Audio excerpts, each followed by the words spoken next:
Close the doors of your mind from all carnal will or carnal thought, all emotions, all desires, and fears.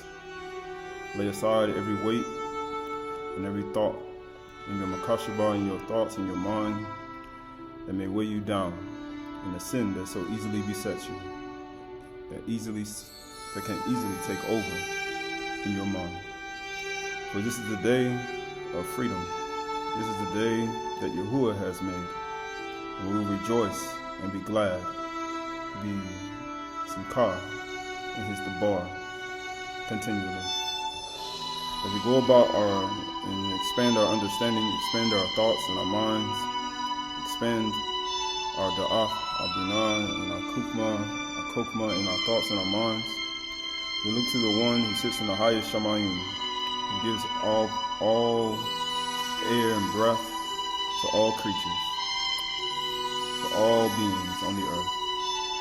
We submit ourselves and submit our minds and our thoughts to him who allows us to ride on the wings of the wind, that he may feed us with his debar, his deber, continually.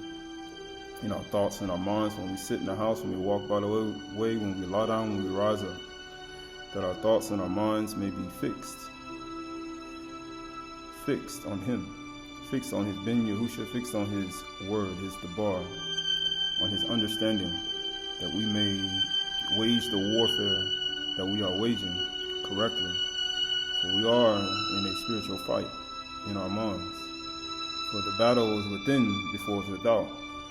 The battle is within before it's on the outside.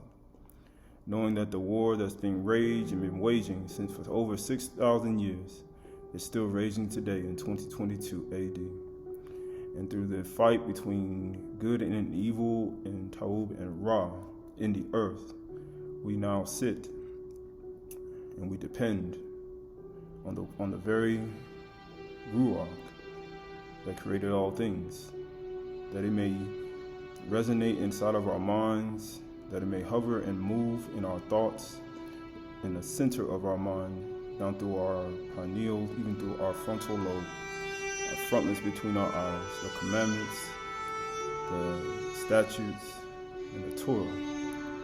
The Turah and the Kukma and the wisdom that made all things, that formed and shaped the universe, the worlds, the earths, and all things, that shaped and constructed the skin that we dwell in. From black, from brown, from caramel, from bronze, from copper, from the skin that we dwell in, from the peach skin that we dwell in. We give all praise to the one who allows us to dwell in these bodies, that allows us to dwell, all the gods and the goddesses that received the order, received the light. He gave you power to become the children of light. And he breathed into a body. He breathed you into a body, that you may yield and have control over it, that your thoughts and your mind may reign and control it. Your appetites, your emotions, your desires, your memories, and anything you desire to be in your thoughts, you have control. So today we give praise and honor and halal to the one who gives life and takes it away. The one who wounds, kills, and makes alive. Yahuwah, our Elohim, the Elohim of Yasharal, the Elohim of one family. For as it was in the beginning, so shall it be in the end. So shall it be in the end. The All Yahuwah who made the Andes Mountains, who made the Appalachian Mountains, who formed and shaped the continents and all things that mesmerize man. For the All who made the swordfish, the whales, the flowers, the snappers, the trees, and all things, even the wave caps, that no man can number. That no man can number. But yet, as we live in a life, in a world that's been created to blind you from the truth, we now, as your people, as your children, open our mouths and speak light into the world. We speak light, we speak mercy, we speak compassion, we speak love, and we speak commitment. We speak commitment to the walk, to love thy neighbor as you love yourself, to do unto others as you have them do unto you, to judge not lest you be judged. For every judgment you give will be measured right back to you. First cast the log, the idol out of your eye, out of your mind, and you'll see clearly to cast the little speck in your brother or sister's eye. So as we move forward in compassion, humility. We move forward in innocence until proven guilty. And once you're proven guilty, you have the right to change. You have the right to move into and to be purified by the washing of the water, by the debar.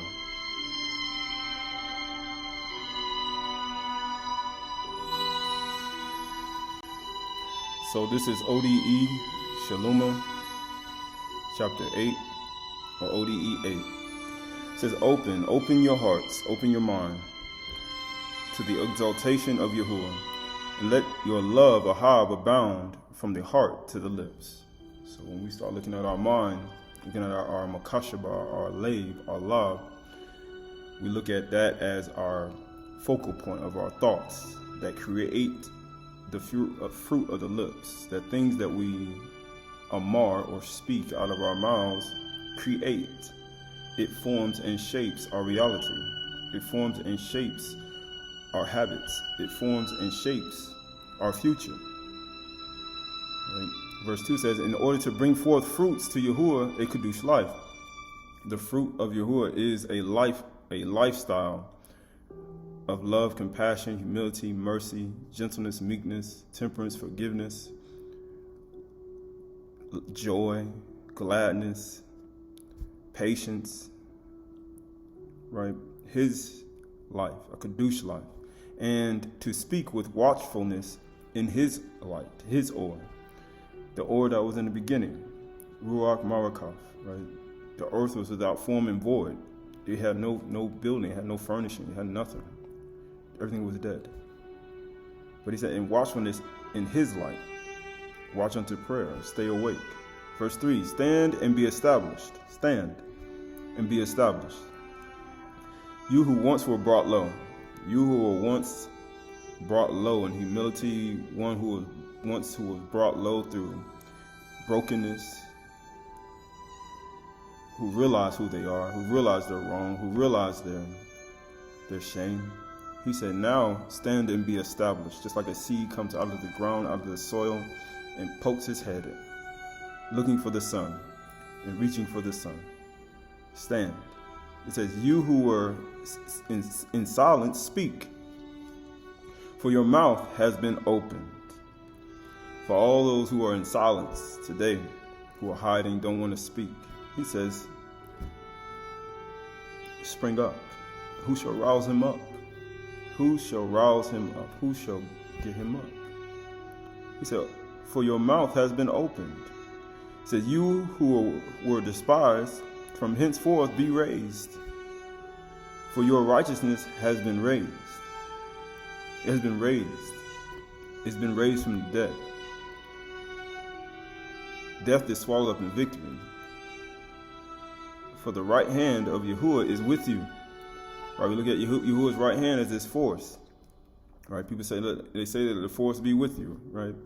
But his right hand is the force. It moves. It places things in certain places.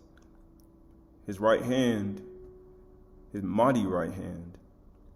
Right, you look at people who are right-handed. You do everything with that right hand. He says, guess what it says? And he will be your helper. Right? And Shalom was prepared for you before what may be your war. This war that we're raising in our minds, peace, Shalom, was already prepared before the foundation of the world, before this war that you're waging today. So we look at Yahuwah's right hand, we look at his force, right? How powerful it is. It can attack, It can move, it can carry, it can lift up, it can even actually hold and caress. So this is Shaly'shy, Proverbs 8:8-11. It says, all the words of my mouth are righteous. Right? This is Yahuwah. There is nothing twisted or crooked in them. There's no words, the bar that comes out of Yahuwah's mouth is twisted or crooked in them. They are all straight to him who understands. So if you understand the truth, this is straight for you. And right to those who find knowledge. Seek and you shall find. Right? See, if you want knowledge, da'af, to speak, you have to find it. It says, take my instructions instead of silver, and knowledge rather than gold. Right? We look at silver and gold as the controlling factor of this world, the archons, the Thou families, the people of this world. Right? Silver and gold that people chase after. Right? The silver and gold that's is even value in the gun in the garden. Right? For wisdom is better than jewels, any jewel that you can acquire. Kokma, wisdom is better than jewels, and all that you may desire cannot compare with her. All right, so you look at this companionship of Kukma wisdom. You need it. You need it in this world, in this time, in this life. Right? The word for crooked is akish or ikesh. It means distorted, false, crooked, forward, perverse. None of the words of Yahuwah is distorted, false, crooked, forward, or perverse. None of it. The word for straight is nakuak or nakoak. It is straightforward, equitable, correct, integrity, uprightness, also innocence. It will allow you to be innocent on Judgment Day. You know how people say, I'm innocent until proven guilty. Well, if you follow Yahuwah's word that he's going to judge the world by, he's going to judge your life by, to judge my life by, guess what happens? You'll be innocent.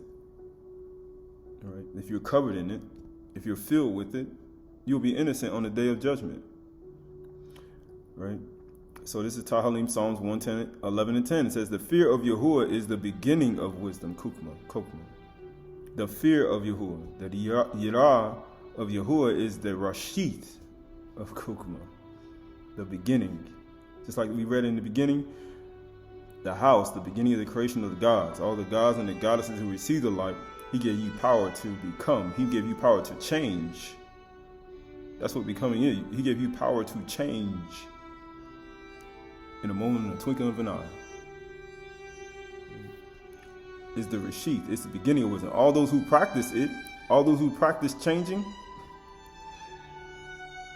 have a good understanding. His praise endures forever. Right? So we look at our practice. We're always changing. We're shape-shifting every single day. He said we're practicing to change every single day. We're shape-shifting. Most people don't consider themselves a shape-shifter. Yeah, you're shape-shifting. It just depends on how fast you move. If your vibrational frequency is vibrating at a higher frequency, you're going to be changing very fast. Those who are at a low vibrational frequency are going to be changing very slow. Right? So we look at the energy that we emit in the vibrational frequency of change in our lives, in our minds, in our thoughts, in our behavior, in our understanding. The faster we move, you be changing a moment, a twinkle of an eye. I move that. He said, I move that fast. Right? It's the beginning, the fear. Right? So the wisdom of Solomon, Kukma Shli Shaluma, wisdom of Solomon. It says, chapter 3, 9-13. It says, they that put their trust in him or in Yahuwah shall understand the truth. It said, what we say, always say, trust in Yahuwah. Lean not to your own understanding in all your ways, and all your ways acknowledge him in everything you do. And he will direct your paths. It'll be healing to your shore, your umbilical cord, your flesh. When your umbilical cord, your connection to Yahuwah gets healed, your flesh will be healed. Your body will be healed. But guess what you got to do? He said you got to change. He said you got to have a good understanding. You got to practice that. Right? Practice makes improvement. Right? Because after improvement, you got to improve again. So it's like I'm continually working. I'm not stopping, right? After you practice one day, you're not perfect. You got to continue to do it, right? And such as be faithful in love shall abide with him. You got to be in love with him. You got to love it, right? You got to love it. Ahaba. It says, for Khan and mercy is to his Kadashim, and he hath care for his elect. He has care for his elect. Even as the mountains surround Jerusalem, so Yahuwah protects his people. The people who fear him. You in my house, you fear me, guess what? I'm going to protect you. I have care for my elect. It's impossible for him to deceive the elect. It's impossible for a self-deceived Nabi to deceive the elect. It's impossible for Satan to deceive the elect. It's impossible. If it were possible, but it's not. If you're in love, it's impossible. Verse 10 says, but the unrighteous shall be punished according to their own imaginations. Right? That's the only way you're going to stop fearing Yahuwah. You're going to have your own imagination, your yetzer, or you say your imagination, your makashaba, your own thoughts, which have neglected the righteousness or righteousness and forsaken Yahuwah. That means you left your protection. How you say? You left the fear of Yahuwah, and you don't understand the truth anymore. That's the only way.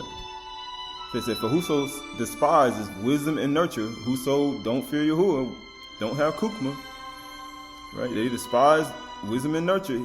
He is miserable. Why would he always say he is miserable?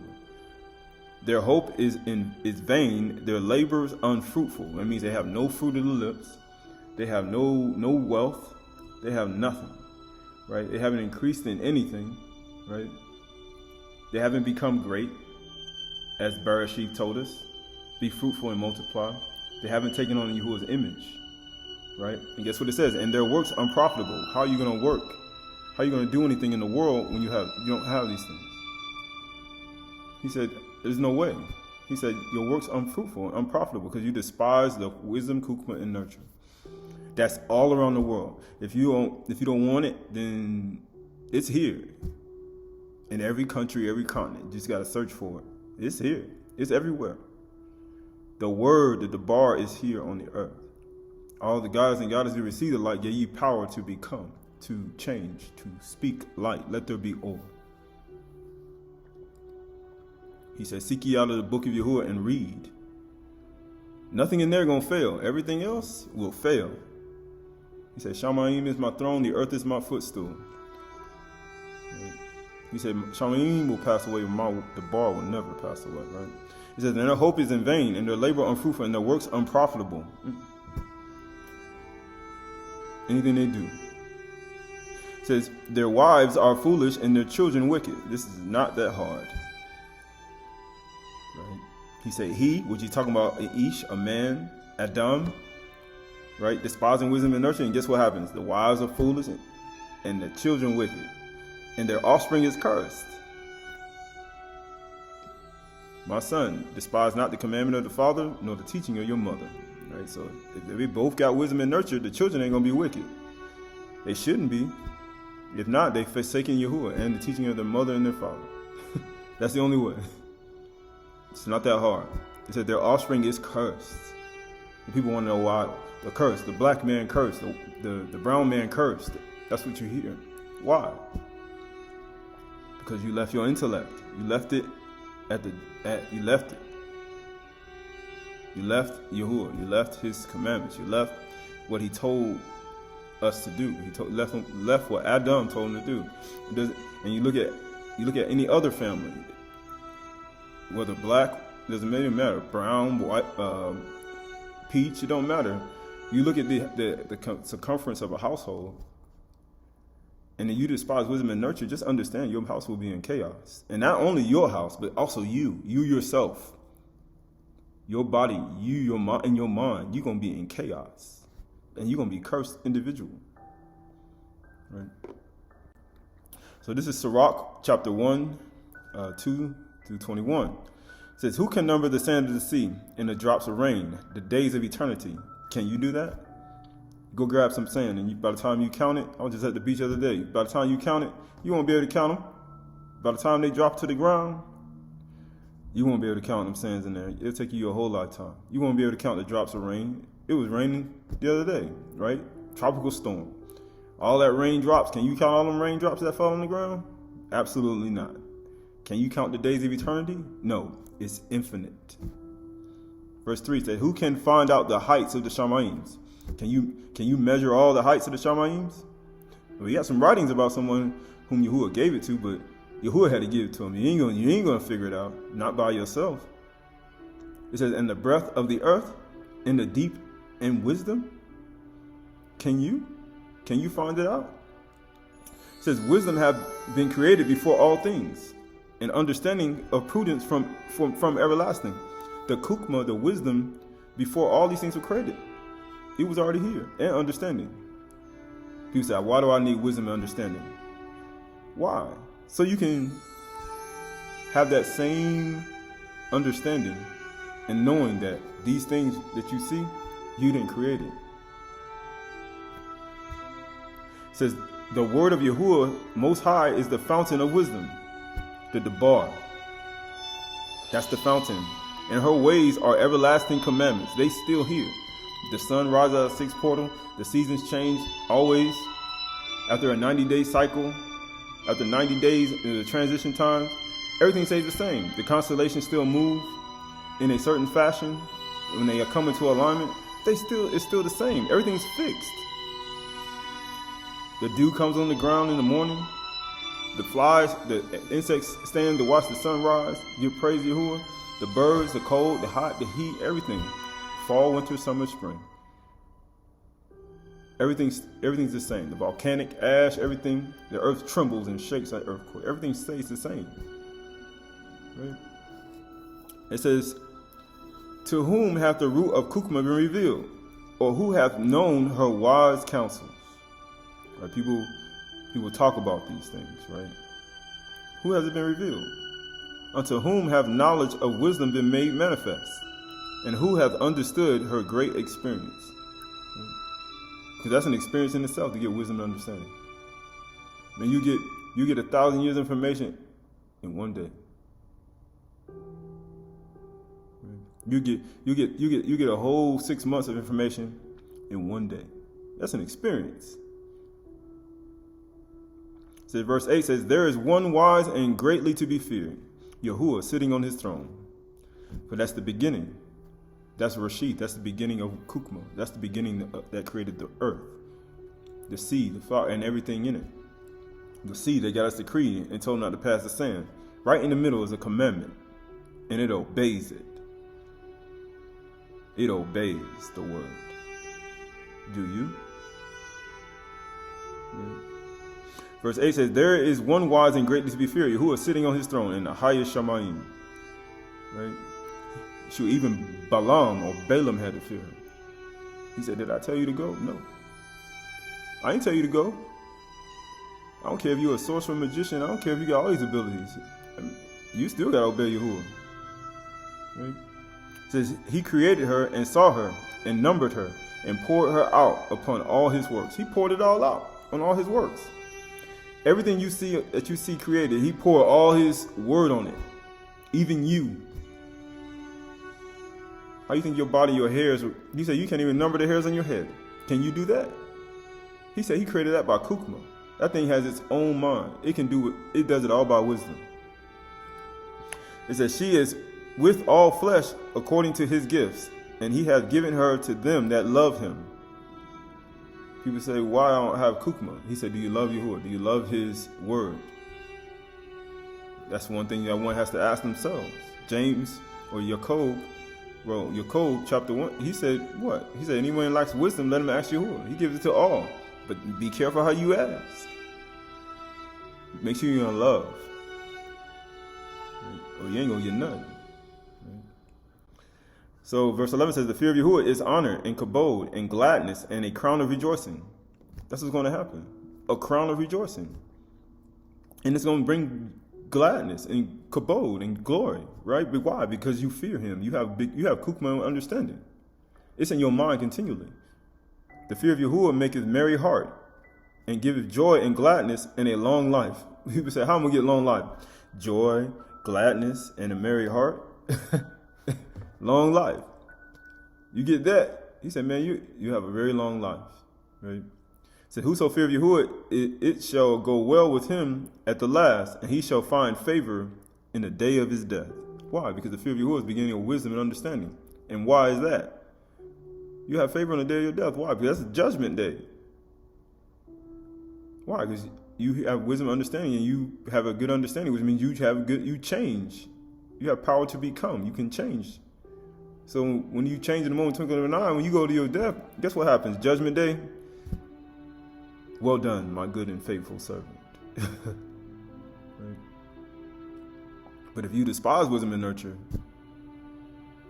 verse 14, the fear of Yahuwah is the beginning of wisdom, and it was created with the faithful in the womb.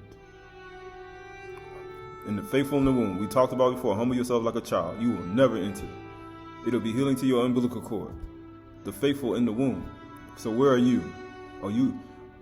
It does not yet appear what you're going to be, as we spoke about before.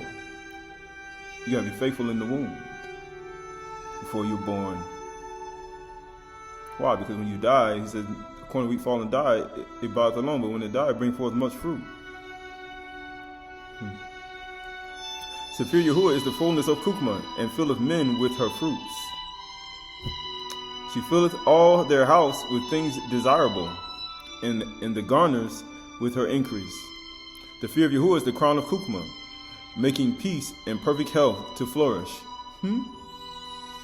People say, I want perfect health. He said, imagine if I send a healing thought in the book in Aquarium and bring a person to perfect health. Kefa said, silver and gold I have not. But this is what I do. Kum halak. Kum halak. He said, I'll give you that. He said, wouldn't it a great thing that this man restored to perfect health because there's a Muna in Yahushua Mashiach?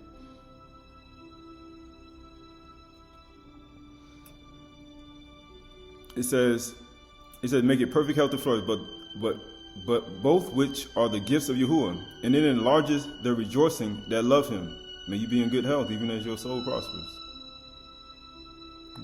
Wisdom raineth down skill and knowledge and understanding, standing and exalting them to honor that hold her fast. Right. The root of Kukma is the fear of Yahuwah, and the branches thereof are long life. Notice it keeps talking about long life. The branches. The people that fear Yahuwah are branches, and they have fruit on them because they don't despise Kukma, wisdom, and nurture. Right? It says, verse 21 says, the fear of Yahuwah driveth away sins. People want to get out of sin. It drives it away. How you say drives it away? It gets it out. And where it is present, it turneth away wrath. It turns away anger. Right? The fear of Yahuwah. So when we look at the actual understanding, we start looking at Kukma. We start looking at wisdom, right? So when we look at wisdom, wisdom of Solomon, it says that Kukma is glorious and never fadeth away. Yea, she is easily seen of them that love her, and found of such as seek her, right? So when we start looking at seeking ye shall find, you trying to find Kukma wisdom, you got to seek after it. She preventeth them that desire her, in making herself first known unto them. Right? So when we start looking at making herself first known to you, like it don't happen, right, immediately. It said, whoso seeketh her early shall have no great travail, for he shall find her sitting at his doors. So we talked about being a servant, an abad, right? Being at the door of the tent. He said, you shall find the wise sitting at the door of the tent, right? Shall find them sitting at the doors, as Abraham, right? As Rebekah, as Meshach, right? You'll see them sitting at the doors as the 10 virgins. Well, 5 virgins. 5 Batul, right? Verse 15, to think thereupon her is perfection of wisdom, right? And whoso watches for her shall quickly be without care. right? Watch unto prayer, right? We're looking at wisdom and understanding, right? Where are you at? People say, where are you located at certain times of the day? Verse 16 says, for she goeth about seeking such that are worthy of her, showeth herself favorably unto them in the ways, and meeteth them in every thought, every mokashaba, wisdom kukma, da'ath, meeting them in every single thought, every mokashaba. Because that's important. That's important. But you got to have fear of Yahuwah is the beginning of wisdom, kukma. So in order to get it, this glorious wisdom that never fadeth away, right? That you be, that you can get it, you got to have the fear of the one who made all things, who sits in the highest Shamy'n on his throne, and his son Yahusha, who sits at his right hand, who governs and helps govern the 7 Shamy'ns. Right? So this wisdom of Solomon, Shaly'shy 7, 6-14. It says, for all men have one entrance into life, and the going out. Came in through a woman, right? You came in through a woman, and you have one entrance going out. Right? It says, wherefore I prayed, and understanding was given to me. I called upon all Yahuwah, and the Ruach of wisdom came to me. I preferred her before scepters, thrones, esteemed riches. Nothing is a comparison to her. Right? Before a king, before a ruler, before a United Nations seat, before a rulership position, a president, a CEO, before any type of success in the world that is good for the eyes of men, riches, honor, gold, silver, money, cars, husband, wife, white picket fence, lands, fame, fortune. He said, I prefer her before scepters, thrones, and esteemed riches. Nothing is in comparison to her. Neither I compare I unto her any precious stone, because all gold in respect to her is as little sand, and silver shall be counted as clay before her. Because that's where it comes from. It comes from the dust, from the Adama, because Kukma made it. I loved her above health and beauty, right? And chose to have her instead of light, for the light that cometh from her never goeth out. So you can see the sun, it can get dark right now. But if you have wisdom and knowledge, understanding on the inside of you, man, your light never goeth out. It'll be just like Yahushua said, you'll never pass away. It says, all good things together came to me with her, and innumerable riches in her hands. And I rejoiced in them all, because Kukma goeth before them. And I knew not that she was the mother of them. He gave birth to it. For I learn diligently, and do communicate her liberally. I do not hide her riches. For she is a treasure unto men, and never faileth, which they that use become the friends of Yahuwah all, being commended for the gifts that come from learning. Right? The gifts that come from learning. You have to learn these things. Learning. So this is the Aramaic Targums, Palestinian Targums, Bereshith. It says, and all Yahuwah saw the wickedness of man was great in the earth, and all imagery and thought of his mind, his heart was evil every day. And it repented Yahuwah in his word that he had made man upon the earth, Adam, and he passed judgment upon them by his word. Right, so we start looking at our lab, our lab, our makashaba, right, and our understanding, right. These things won't happen if wisdom meets you in every thought. Kukma, wisdom meets you in every thought. It says, and there was repentance before Yahuwah in his word that he had made man upon the earth, and he said, and judged in his mind, in his lab, in his understanding, in his wisdom and understanding his word. And Yahuwah said, I will abolish by my word Adam, or human beings, whom I have created upon the face of the earth, from man to cattle, to reptile, and to fowls of the Shamy'ns, because I have repented in my word that I have made them. But Nuach found favor before Yahuwah. So what did Yahuwah send the word to do? Right? People say, what did he do? He sent the word to make people repent. Why do you think he sent his son Yahushua Mashiach from the highest Shamy'ny? He sent his word to what? To abolish.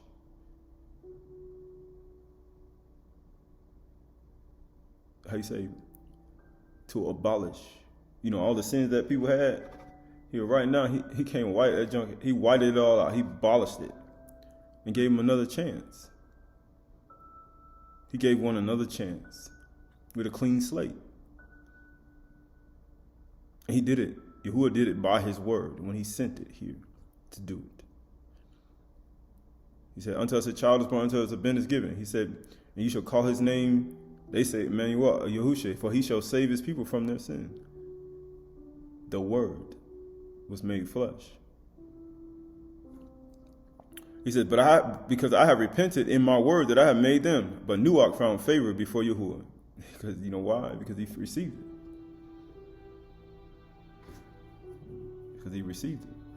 This Bereshit 6:5 says, Yahuwah saw that the wickedness of Adam, human beings, was great in the earth, and that every intention and thought of his heart was only evil continually. Why? Because they despised wisdom and nurture. And it's not meeting them in every thought. So therefore, they're evil continually.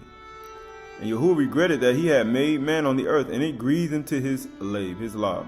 So Yahuwah said, I will blot out man whom I have created from the face of the land, man and animals and creeping things and birds of the heavens, for I am sorry that I have made them. But Nuach found favor in the eyes of Yahuwah. He found favor in his eyes. Why? So we look at imaginations of man's heart. We look at the lab or lab, right? It means your inner man, your mind, your heart, your understanding. Right? These are the things that we use to make decisions in life. Our understanding is to depart from evil, right? Inner parts, mist of things. Heart of man, it was evil continually. It was raw, mind, knowledge, thinking, reflection, memory. When people reflect, it's all evil. Memory, evil. Inclination, resolution. Resolving things is evil. Determination of will was to do evil. Conscience, heart, moral character. You have no virtue. Seat of appetites, gluttony, right? Create our own demons. Seat of emotions and passions, create our own demons. And seat of courage, even the courage was to do evil. Ra. It wasn't to rescue nobody. It wasn't to save anyone or defend oneself or family. No, it wasn't that type of courage. It was other type of courage. Cut people's right hand off, right? Do wicked things to steal people, get land and gold. These things are evil. It's makashaba. It's evil. Right? He said, you sit and speak against your brother. He said, what? He said, you slander your own mother's son. He said, you thought I was one like you? But he said, you know what? In Psalms 50, he said, you know what? I kept quiet. Now I lay charge before you. People say every emotion, imagination, and thought is evil continually. It's evil. So the word for thought is makashaba. Every thought was evil. Makashaba, thought, device, thought, plan, purpose, invention. All these things were evil. Purpose, invention, device. All these things are evil in the world today, 2022 AD. What are we using these things for? Are we using these things for ta'u, good, or are we using it for ra, evil? It all depends, right? It says invention, plan, bad plot. Even advice is evil. Some people give advice. The book of Sirach talks about how you give advice. He said, make sure you know what a person needs before you get some type of counsel. Why? Because you need to know what they need before they give you counsel. Because they'll give you some evil counsel. Especially if they're jealous and hate you. Their counsel is going to be what? To make you fall. Every imagination and thought is evil continually. Ra. Right? Imagination, and then it means everything. Purpose, thought, plan. It's evil. It's ra. Right? Makashaba. This word for evil is ra. Right? Every imagination and thought was bad, disagreeable, malignant, unpleasant, evil, giving pain, unhappiness, misery. He that despises wisdom and nurture is miserable. Right? Wise, fools, and the children wicked. and his offspring cursed. Evil, displeasing, right? It says bad, worse, unhappy, unkind, right? No kindness, right? Evil, wicked, ethically. He said every thought and imagination was evil. Deeds, every deed and action is evil continually. Distress, injury, wrong, just evil. It's evil continually, right? So when you start looking at these things, you look at Ra, right? People they say that's the Egyptian god, but the Egyptian Mizraim came from out the loins of Ham or Cum or Hum, right? He came down his loins, who came out from Nuach, who was a teacher of righteousness. Ra been here a long time. Evil been here a long time, what they call Ra. It's been here a long time. Even before the Mizraim that you claim you see today, that they don't know how they built the pyramids, like they say. But we know that Mizbeach go all the way back to when Nuach built an altar, and even further than that. So we're not going to sit here and be in, derision or calamity in our mind, right? But it's important to see that every imagination and thought is evil continually, right? These are the things that the world, right? You think about distress, you think about the world and how it's constructed. Everything's all backwards. Everything's all in another. You got going opposite of what Yahuwah had established before Adam fell. Everything's backwards. Righteousness exalts a people, right? But sin is a reproach, right? So this is a testament of Dan, 12 Patriarch, chapter 2. It says, "And now, my children, I am dying, and I say to you in truth, that if you do not guard yourselves against the spirit of falsehood and anger, and love truth and forbearance, you will perish." Right? You start looking at the spirit of falsehood, or the ruach of lying or falsehood and anger. Right? We start looking at these aspects of this life, right? The roots of these things, right? Falsehood. It says, forbearance, you will perish. There is blindness and anger and love. It says, there is blindness and anger and love the truth and forbearance. You will perish, right? There is blindness and anger, my children. And there is no angry person who can perceive the face of truth. For even if one is his father and mother, he treats them as his enemies. Right? Who should tell you to treat your mother and father as your enemies? He never told you to do that. Right?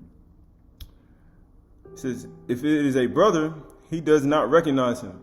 Now it's like I got spirit of falsehood and lying and anger, and now it is my brother or sister, and now I don't even recognize him. I act like I don't even know him.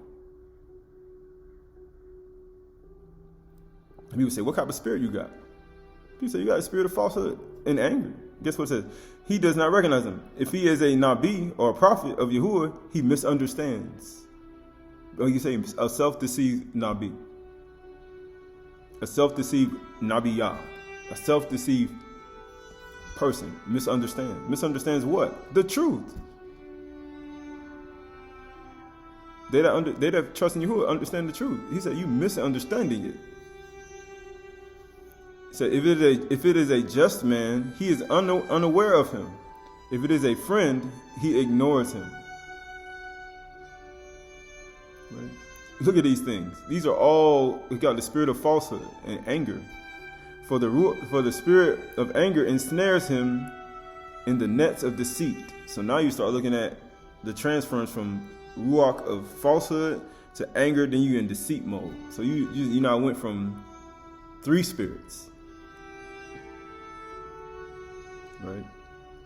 It says, blinds his eyes literally, darkens his understanding by means of a lie, or a kazab, or shaker, darkens his understanding.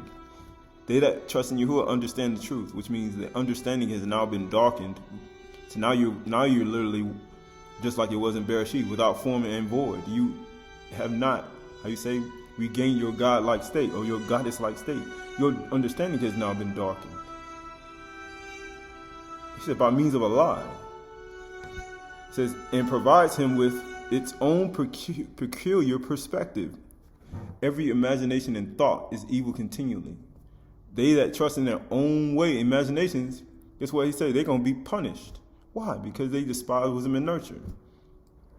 So by what means does it ensnare the vision? By hatred in his heart, in his mind. Hatred.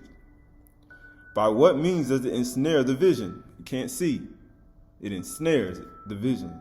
Notice how you went from falsehood, anger, then you went to deceit.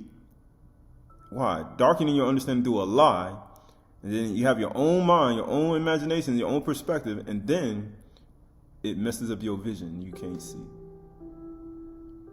By hatred in his mind. It gives him a peculiar disposition to envy his brother or sister. That's what it does. It gives a person that. It gives them disposition, a peculiar to envy. So now now people say, now you from deceit to and believing a lie to your own imaginations and peculiar perspective, and then you have envy, all in one just spirit of falsehood and anger. Can take you down a road. These are all spirits and demons. They can take you down a road that you don't want to ride down, and it'll cause you to be in derision. Right. So looking at these things as we move forward, it's important. So the Testament of Gad, chapter 1, 12 patriarchs. For as love would quicken the dead and would call back them that are condemned to die, so hatred would slay the living. And those that had sinned vehemently, it would not suffer them to live. Right. So we look at vehemently. We look at those. These are things that they said non-intentional. Look at things that you look at these things. It says, and those that sin vehemently would not suffer to live. They're like, man, look at here. You did me wrong, I did wrong, so guess what? I want you to never live. I don't even want you to come back to life. I want something to happen to you. He said, no.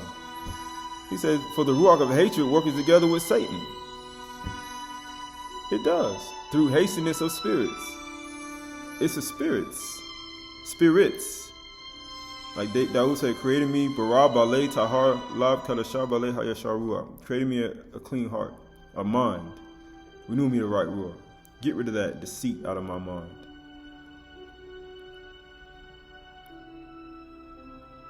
Don't blind my mind from the truth, right?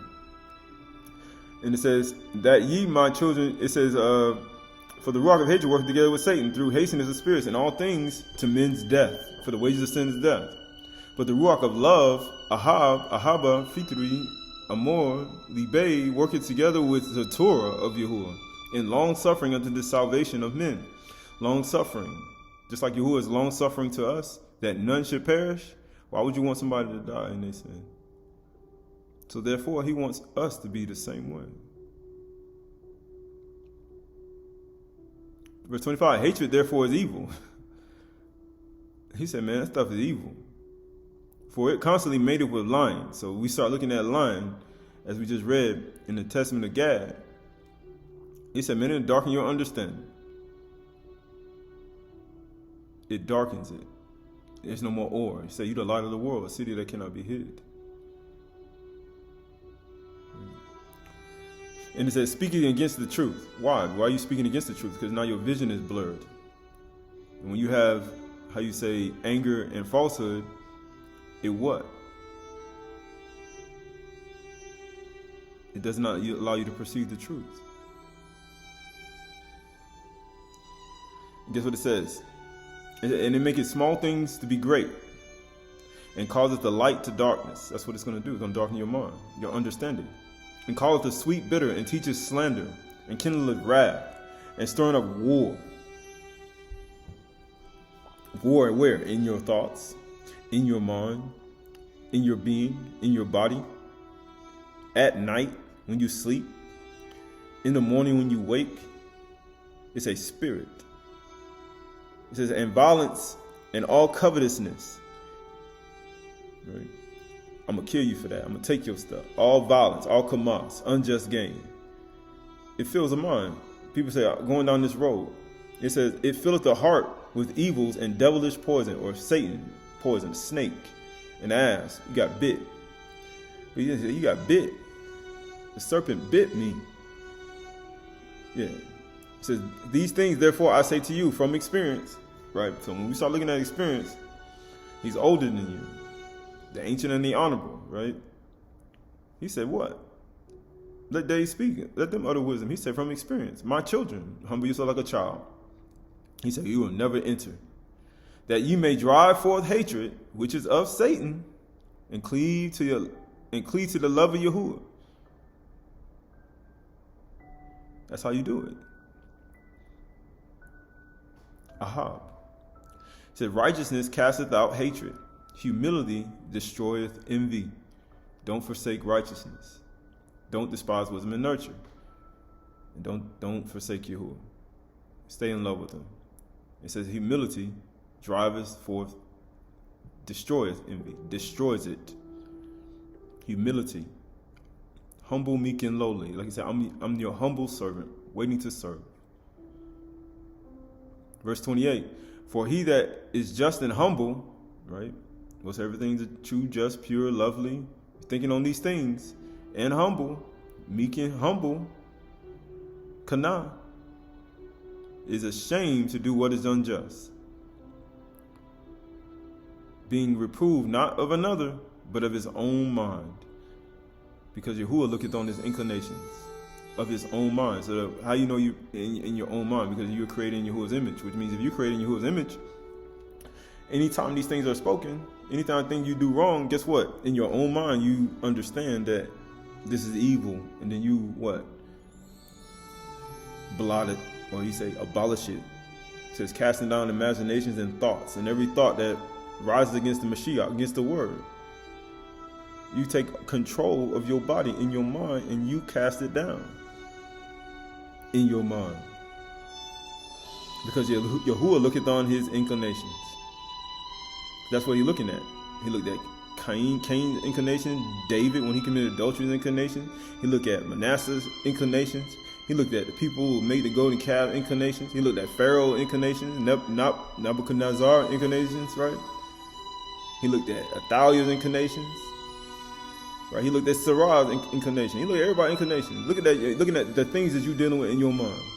He's looking at your thoughts, your makashaba. For you either rule over it or it rules over you. So this is Luke Oriyah 8:17. For nothing is hidden that will not be made manifest, nor anything that is secret that will not come to light. For anything that, it says, nor anything secret that will not be known and come to light. Known by you. Known by who? You. It's going to be known in your thoughts.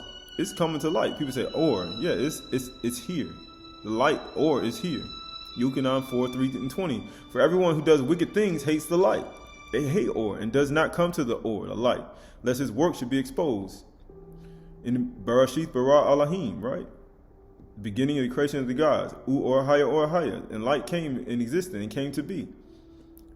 He says the darkness was on the face of the deep. If you receive the light, the word, the word spoken, you now have power to become, which means you have the power to change.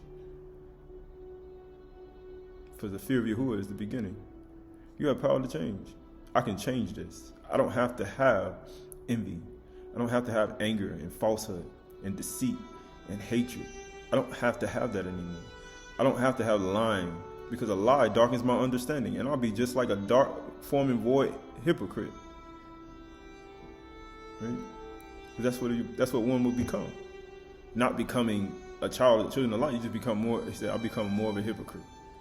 Right? And it says, Proverbs 10:18 says, the one who conceals hatred has lying lips. Right? So you read in the Testament of Gad and all the patriarchs, they say hatred blinds the mind, darkens the mind. So if you hide your darkness, concealing your hatred, you have lying lips. Why? Because one is just like a concealed weapon. I'm going to use it. It's like covetousness. He says envy comes from all of that. Why? What is that going to do? You're concealing envy, you're concealing covetousness. Guess what you're going to do? You're going to end up killing somebody or taking somebody out to get what they have. Or you're going to envy somebody and be jealous. And guess what? It'll produce slander, it'll produce all types of things in one's mind. And then every imagination and thought will be evil continually. It says the one who conceals hatred has lying lips. Lying, a lie, right? Lying lips, right? Concealing it. So the word for conceal is katsa, right? To cover, conceal. A word that a person is covering themselves. They're covering themselves in hatred. To be covered, to clothe oneself. I'm clothing myself in hatred. Which means if you clothing yourself in hatred and you concealing it by covering yourself in it, right? How are you going to be, changed in a moment of twinkling of an eye? You got to change that. Change your clothes. Right? I'm putting on a concealed garment. I'm concealing myself in hatred. He said, man, change your clothes. Be changed in a moment, in the twinkling of an eye. He said, how fast, how slow you going to change? I'll move one arm out the garment. I'll keep the other arm in. Right? I mean, you're still concealing one part of yourself. I'll move it at one part, but I'll keep that one little part in my mind. That means you still clothing. It also means overwhelmed. People say, why are people overwhelmed? Why are people overwhelmed? Why? Because these spirits, these demons, these spirits can come inside of your mind and they can overwhelm you to the point where you can't even think properly. How you call it? Darkening your understanding. You misunderstand. You could be a Nabi. You could be a pastor, a teacher, a shepherd, a Ra'ah on earth. I ain't talking about Yahushua Mashiach. We talking about people who call themselves titles, a Shalakim, apostle. These things can happen. You get overwhelmed with that hatred and you're covering it up. And that envy you have locked away. And that deceit you got locked away for your brother or sister. He say, man, that stuff will overwhelm your mind. And you get all types of spirits. Spirits all around you, flying around at night. You be wondering why things be moving. You hearing all these sounds. Seeing things fall off the shelf. All these things. You be wondering why your house haunted. Like they say. You wonder why your body haunted. Your body be haunted. Right? This is clothing, secrecy. Right? Clothing yourself in it. So the word for hatred is sinah. It means hating, hatred. Right? Sinah. Hate. It means red. Right? Sinah. Hate exceedingly. Hating, hatred. Right? We start looking at hatred, depending on what you hating. Right?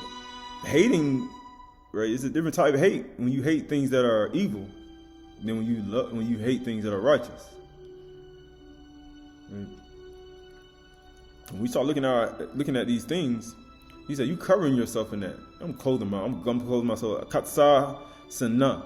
Katsa sana, and then you got the word for lion is shakar, or shakar. Okay, you know shakar is another word for, we can say shakur, like darkness. Right? You still got the shin, the kuf, and the resh, right? You look at it even as darkness, right? Because it'll darken your understanding when you have hatred in your mind, and you'll be shakar, or they say shakar. You'll be darkness on the inside, because you're covering it up. It means a lie, disappointment, falsehood. We just talked about falsehood. He says what? He says beware of falsehood and lying and deceit. Beware of it, for it takes over the whole mind. It won't allow one to perceive the truth, as the Testament of Dan said.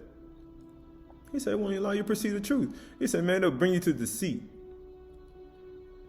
And you start believing lies. And then what? You'll have hatred, which will bring you to envy. He said, and you be full of it, right? And it says deceit. That's what it'll bring you to deceit, lying. They work together, fraud. Hatred works together with lying. It works together with deceit. It all connects. It's like a family tree. It's a family tree. False oath, swear falsely. Falsify, false, self-deceived prophets and nabiyahs, nabiyin. You self-deceived. You be self-deceived. Why? Because you believe a lie, like the Testament. He said you believe a lie. He said, your mind be darkened, your understanding be darkened. Believe a lie. He says, falsehood, untruth, a lie, untruth. Yahushua said, I'm the way, the truth. Now you're going to tell something opposite of what he said? So guess what? That means you are untruth. That means you are a shakar. You darkened in your understanding. Or he say, if it's a nabi, he said what? If it's a prophet or a nabi, he said you will misunderstand. Nabiyah, he said you will misunderstand what's being said because you're angry. Falsehood and anger. And then you believe lies, and you'll misunderstand, then you'll be blind from the truth. Then you have deceit, and then you'll start envying people, and then you want to kill somebody.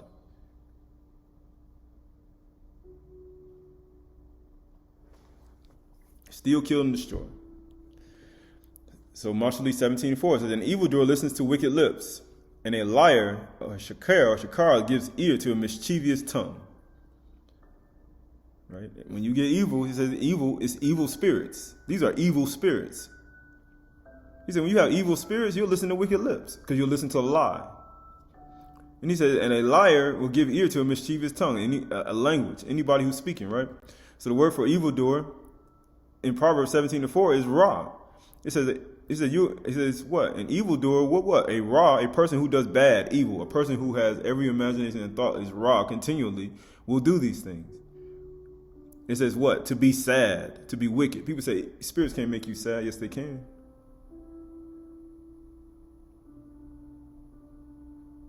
They can make you sad.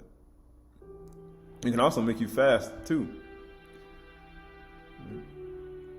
They can do that too. They can do that too. It says to be sad. It also means to be wicked, to be evil. It says to do an injury or hurt. To be broken, right? Pieces or be broken asunder. When you start looking at being broken, you're looking at when you do wrong, right? You keep doing wrong. He said you be broken. If he said, but when you're broken, guess what? He says you're in a state where you're gonna either listen to the voice of Yahuwah or you're gonna listen to Ra. Right? It says, make it good for nothing. A wicked doer. Be doers of the word, not hearers only, right? When we start looking at Ra, we're talking about, he said, an evildoer, a Ra, a person who does these things.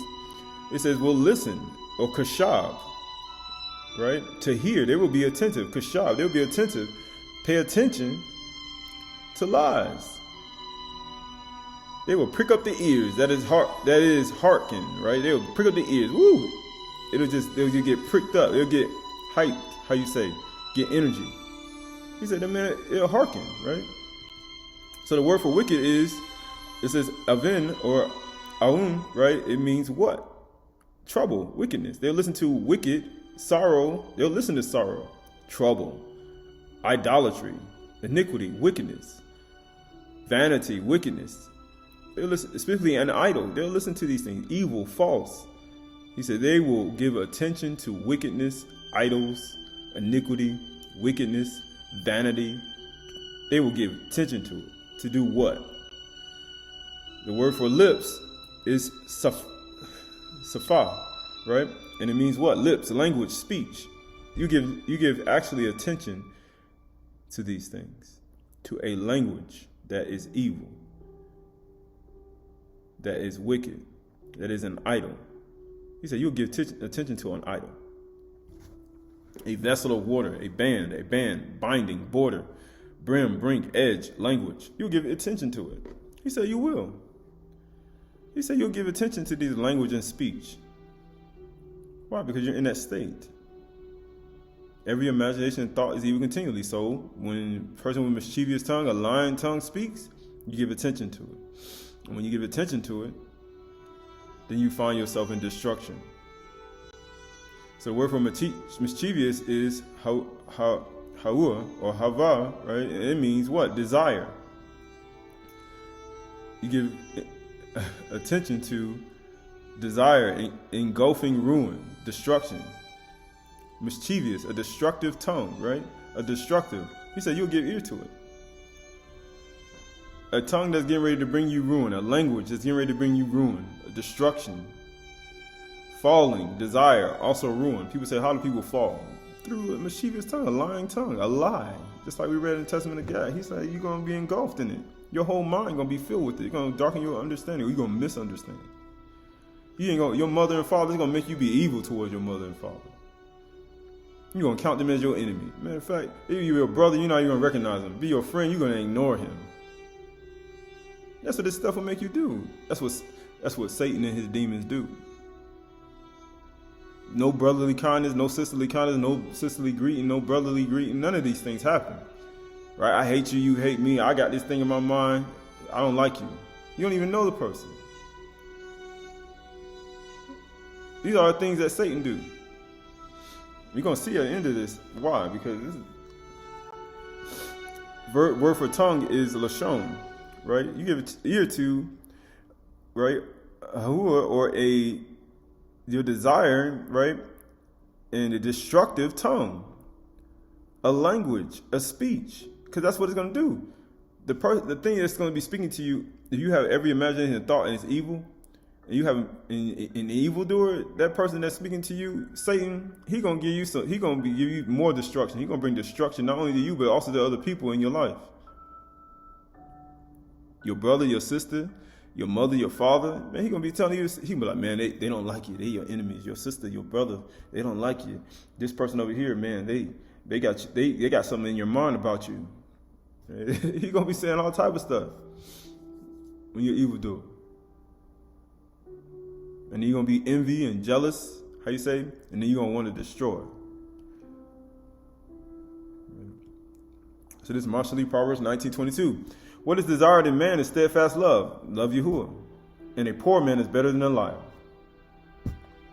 Right? So all the people under the bridge, right? When you drive under the bridge in the cities, you see all those people that's sitting down and pushing their golf carts and the things that you see and the little carts from the store.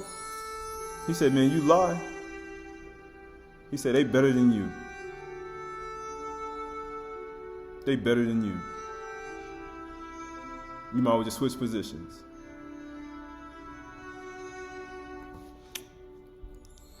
Right? So you look at that word for liar, it's kazab. It means a lie, an untruth. Right? He said you will misunderstand the truth. Right? It'll darken your mind from the truth when you have, how you say, falsehood and anger. He said, man, it brings deceit, brings lying. You listen to a lying tongue, it brings hatred.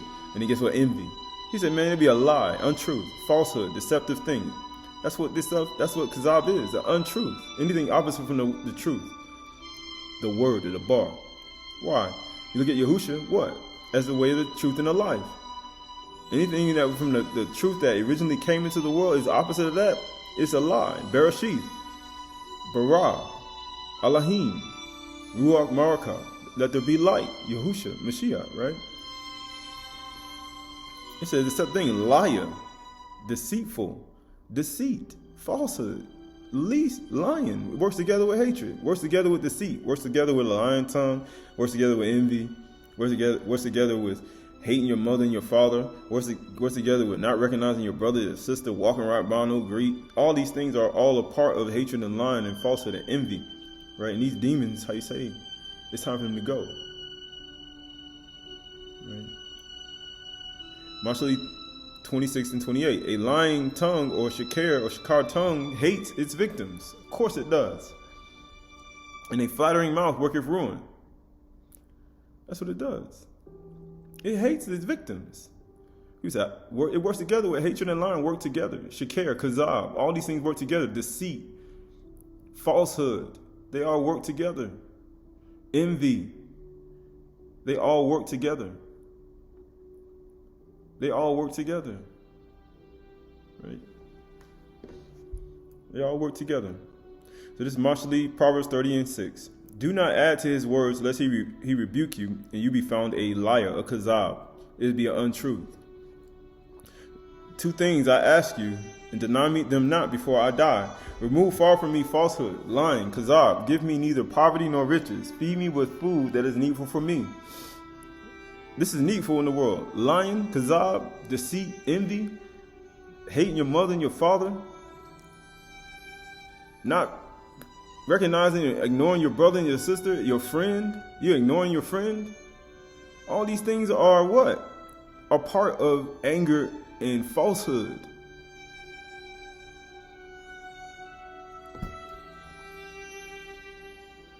It's all part of it. It says, lest I should be full and deny you and say, it says two things I ask you, deny them not before I die. Remove far from me falsehood and lying. Why? Because these things bring about darkness of mind. Give me neither poverty nor riches. I slain the wisdom before these things. Feed me with the food that is needful for me, lest I be full and deny you. Right? He said, you full of gluttony, food. Right? And guess what he said? And say, who is Yahuwah? You don't want to be like that. Like Nebuchadnezzar, like Pharaoh. You don't want to be like that. Like children of Yasharal when they rejected Yahuwah to be a king over him. Or when they rejected his words when he said the 10 Commandments when they came down. You speak with us, Messiah. Let Yahuwah speak with us. You don't do that. You be like, who is Yahuwah? Who is Yahushua Mashiach? That I should obey him. You don't want to do that. Guess what it says? Or lest I be poor and steal. Now people say, I steal. You go ahead and you do it. He says, even Yusuf's brothers are like, man, we the children of one man. We don't steal. And profane the name of Ama Elohim Yahuwah, our Father. See, they were looking at, we come out from your code. We profane the name of our Father, we start stealing. So guess what? People do that. People look today, they do opposite. They'll have so much covetous, they'll do it to their own brother or sister. You say, I'm covetous. Yeah. It's people who are still husbands. Women who will do that. It's husbands are still wives. Sirach 20 through 24. A lie is a foul blot in a man. What do you think it is? Yet is it continually in the mouth of the untaught. So we're moving forward, but we're just trying to understand. Right? It's continually in the mind of the untaught, which means that wisdom and knowledge is not in them. You don't understand this truth, or you misunderstand it. You have anger, you have bitterness, you have lying, you have falsehood, you have deceit, you have envy. You have all these things inside of your mind. There's no way you're going to misunderstand a lot of things. It's not going to be clear to you on what to do. Because the understanding is to turn away from evil. Be not. You're not going to understand to turn away from these things. It says, a thief is better than a man that is accustomed to a lie. Right? So you start looking at being a thief, you look at that person who may steal a bunch of gold or rob somebody's house or do these things. He said, man, you accustomed to a lie or listening to a lie or listening to a mischievous tongue, or you an evildoer, darkening your mind understanding. He said, man, he better than you. But guess what? But they both shall have destruction to the heritage. Guess what? The mischievous tongue, guess what that is? That's destruction. That's Satan's mouth. He said, man, you are children of, he said, you're a child of Satan. He said, the disposition of a liar is dishonorable. Why? And his shame is ever with him. Why? Because he despises these things. He said, like Yahushua says, I'm trying to clothe you in white raiment. But you covering yourself, katzah, sinah, kazab, shakir. You covering yourself in lies. You covering yourself up in hatred. So how? You got to take those garments off. It says, a wise man shall promote himself to honor with his words. Why? Because you have understanding. And he that had understanding will please great men. Right? But this is always in the mouth of the untaught, right? Untruths. They speak lies, right? So the Testament of Simeon, chapter 3, it says, now my children, pay heed to me. Beware of the spirit of deceit. We just talked about deceit. And envy. What brings a person to envy? falsehood and anger. And then they listen to a lie. Then they get to deceit. Then they get to envy. It says deceit and envy, for enviness dominates the whole of man's mind. It'll dominate your whole mind. You know how it talks about that, man, let us make Adam in our own image and our own likeness, let him have the dominion over the fish of the sea. Man, that means it'll dominate. You want this to dominate your mind instead of having the image of Yahuwah? He said it'll dominate your mind, the whole mind, and does not permit him to eat or drink or do anything good. It'll make you fast. It'll make you fast to do evil. That's what this spirit will do. This spirit will do that. The spirit of deceit and envy.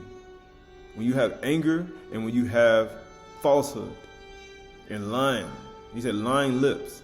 It'll make you fast, not eat and drink, and do anything good. Rather, it keeps prodding him to destroy the one who he envies or who she envies.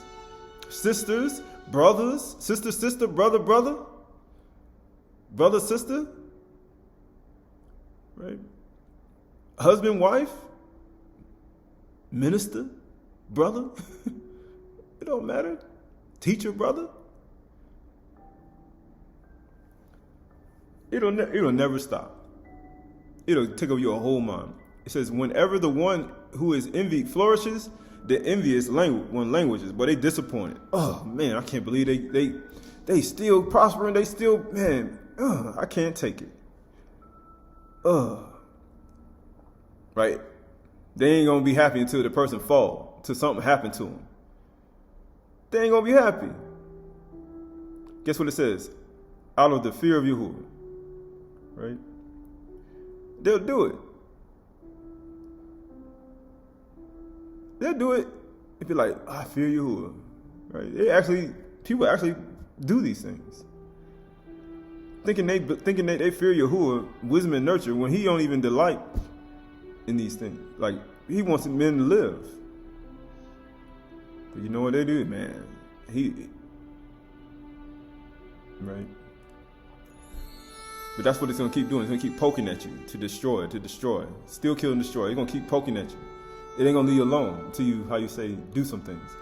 I chastened my soul with fasting for 2 years, and I came to know, right? It took him 2 years fasting to figure this out. So he's done it for you. And he's trying to let you know how to do it. And I came to know that liberation from envy occurs through the fear of Yahuwah. It's the beginning of wisdom. And those who practice changing has a good understanding.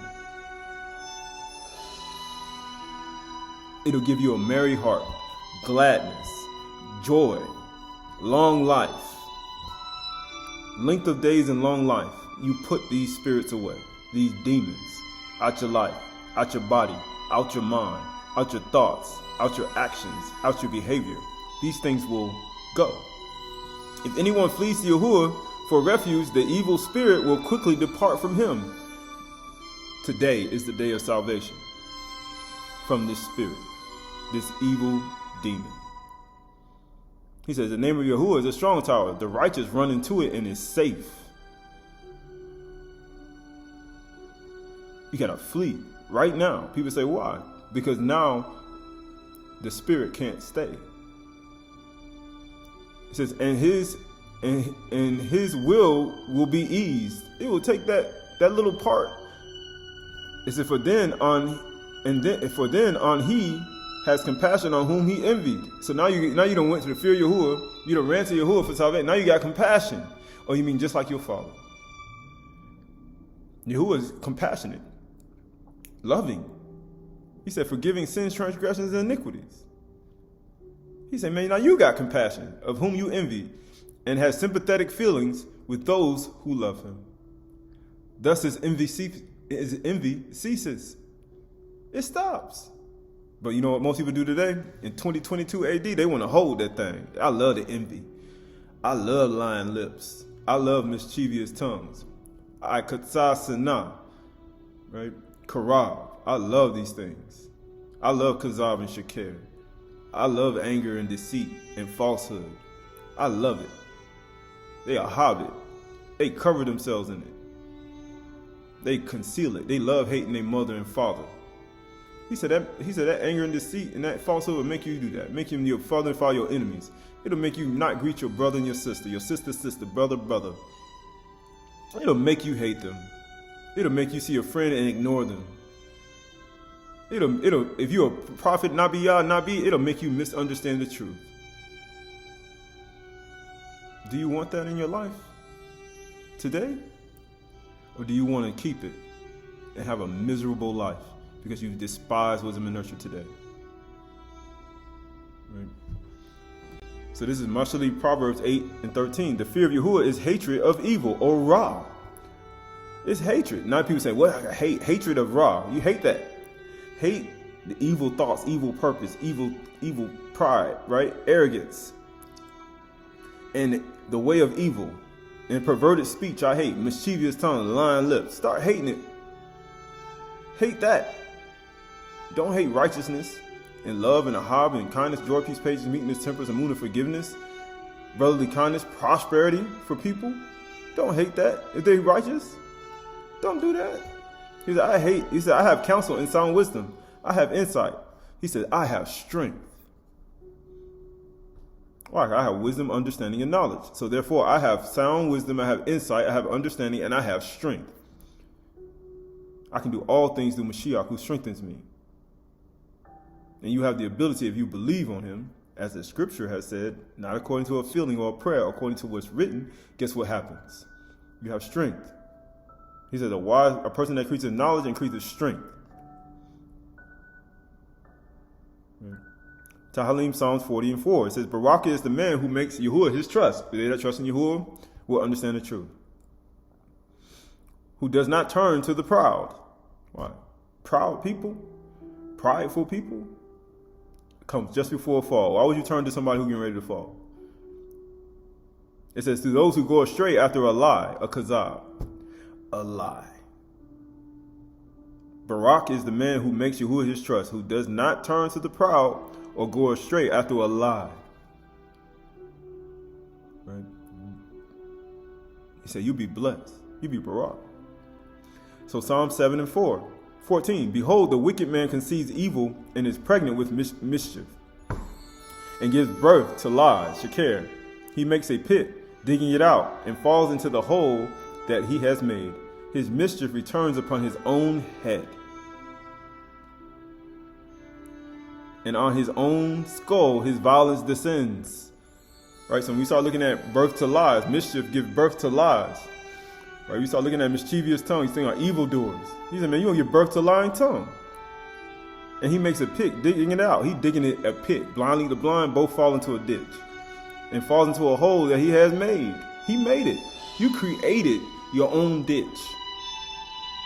You created it. His mischief returns upon his own head.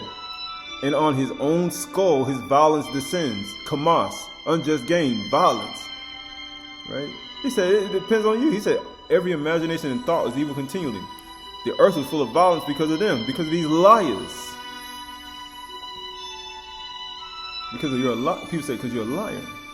He said that he said the whole earth be full of violence because of you, untruths being spoken in the world.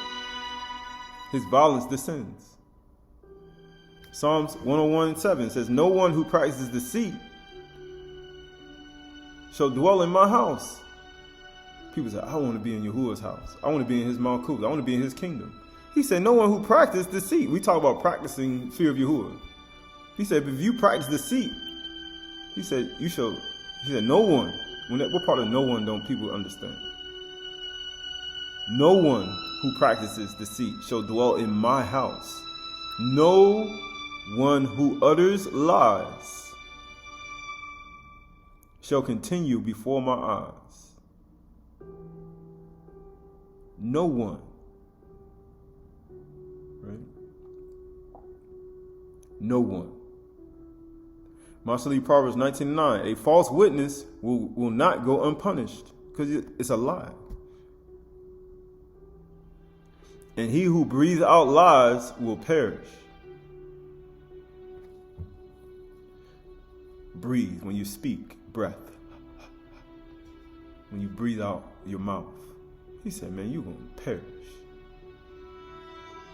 Right. So Yukonot 8:44. So Yahusha said to the Yahudim who had believed him, if you abide in my word, you are truly my disciples indeed, and you will know the truth, and the truth will set you free, make you free. They answered him, we are Abraham's offspring, and we have never been enslaved to anyone. How is it that you say we shall become free? Free from all these things. Free from lies, free from deceit, free from envy, free from anger, free from what? Falsehood. Yahushua answered them, truly, truly, I say to you, everyone who practices sin is a slave to sin. He who practices deceit will not be in my house. You practicing sin. He say, man, you're a slave to it. How you say, you're a slave person, or a slave ish, a slave woman, a slave bondservant. You're a slave woman, you're a slave man. He said, you're a slave. You ain't free. The slave does not remain in the house forever. Why? Because Yahuwah said, deceit will not remain in my house. You will not be there. You won't be there. You will not.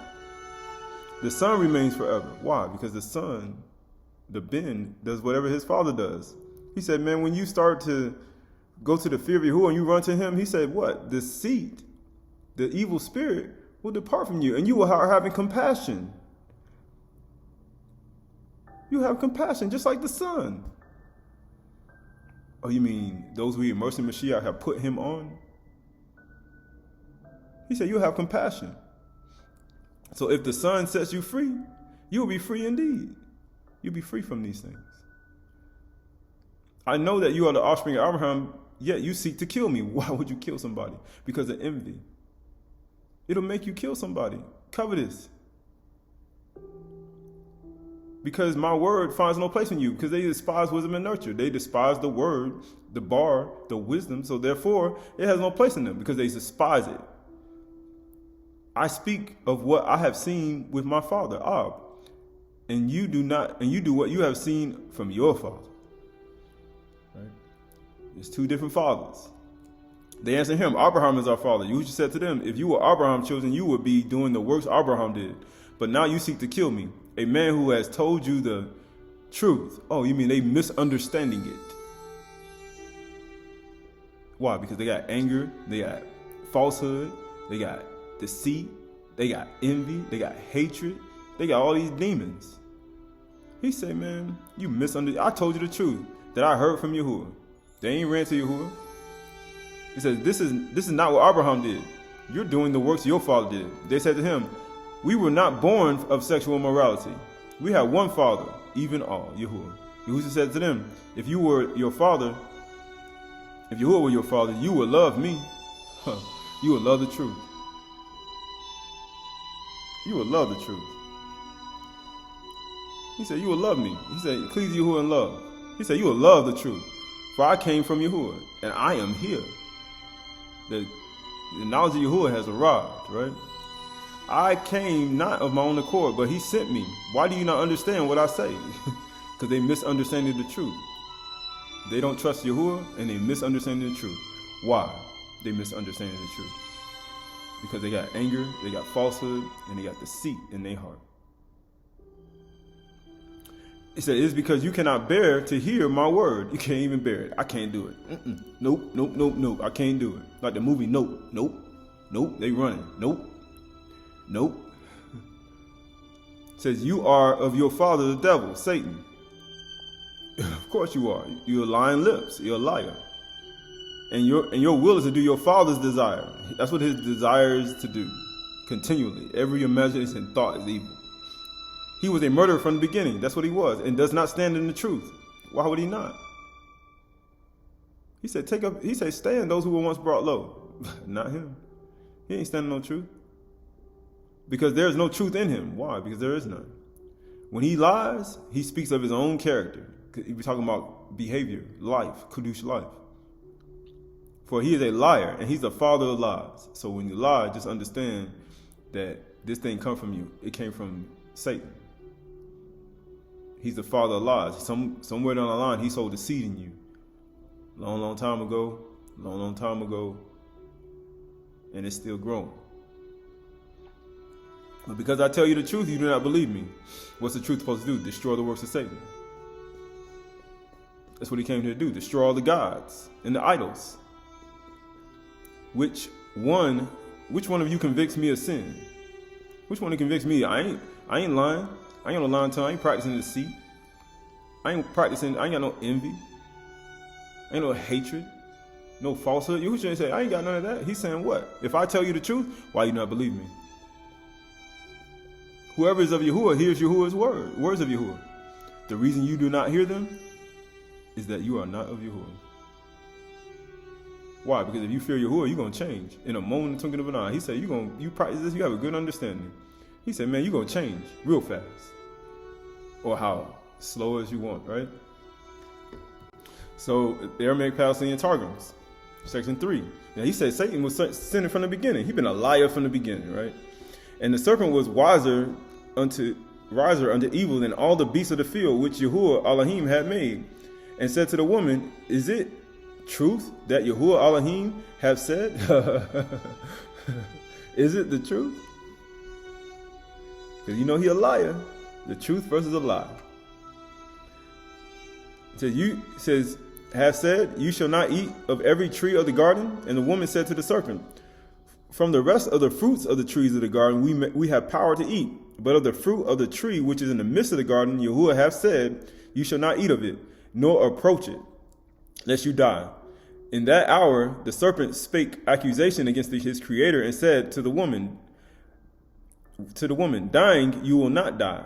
For every artificer hateth the son of his art. For it is manifest before Yahuwah that in the day that you eat, you will be as great Malachim, who are wise to know between good and evil. Oh, right? It says, and the woman saw Samael, the Malach of death, and was afraid, yet she knew that the tree was good to eat, and that it was medicine for the enlightenment of the eyes. Well, it was going to make her see even greater. And desirable tree by means of which to understand. You're going to make me understand. And she took of its fruit and did eat. And she gave to her husband with her, and he did eat. And the eyes of both were enlightened, and they were naked, divested of their purple robe in which they were created. Like, we're not going to get into what they were dressed in the things that, but we look at purple robe as royalty. We look at royalty, right? And they saw the sight of their shame, and sewed themselves leaves of figs, and made themselves them censers. Right? We start looking at these things, right? We say that Satan been sinning from the beginning, right? You see him in the serpent talking to the woman, right? Having a conversation. That's all they're doing, having a conversation. And he convinced her through his lie to transgress what Yahuwah said. So this Genesis Targums Jonathan, another version. Now the serpent was more skilled in evil than all the beasts of the field, which Yahuwah Elohim had made. And he said to the woman, is it true that Yahuwah Elohim said, you shall not eat of any tree of the garden? And the woman said to the serpent, we are allowed to eat of the fruit of the trees of the garden. That's what we're allowed to do. But of the fruit of the tree that is in the middle of the garden, Yahuwah said, you shall not eat it, and you shall not touch it, lest you die. The other one said, approach.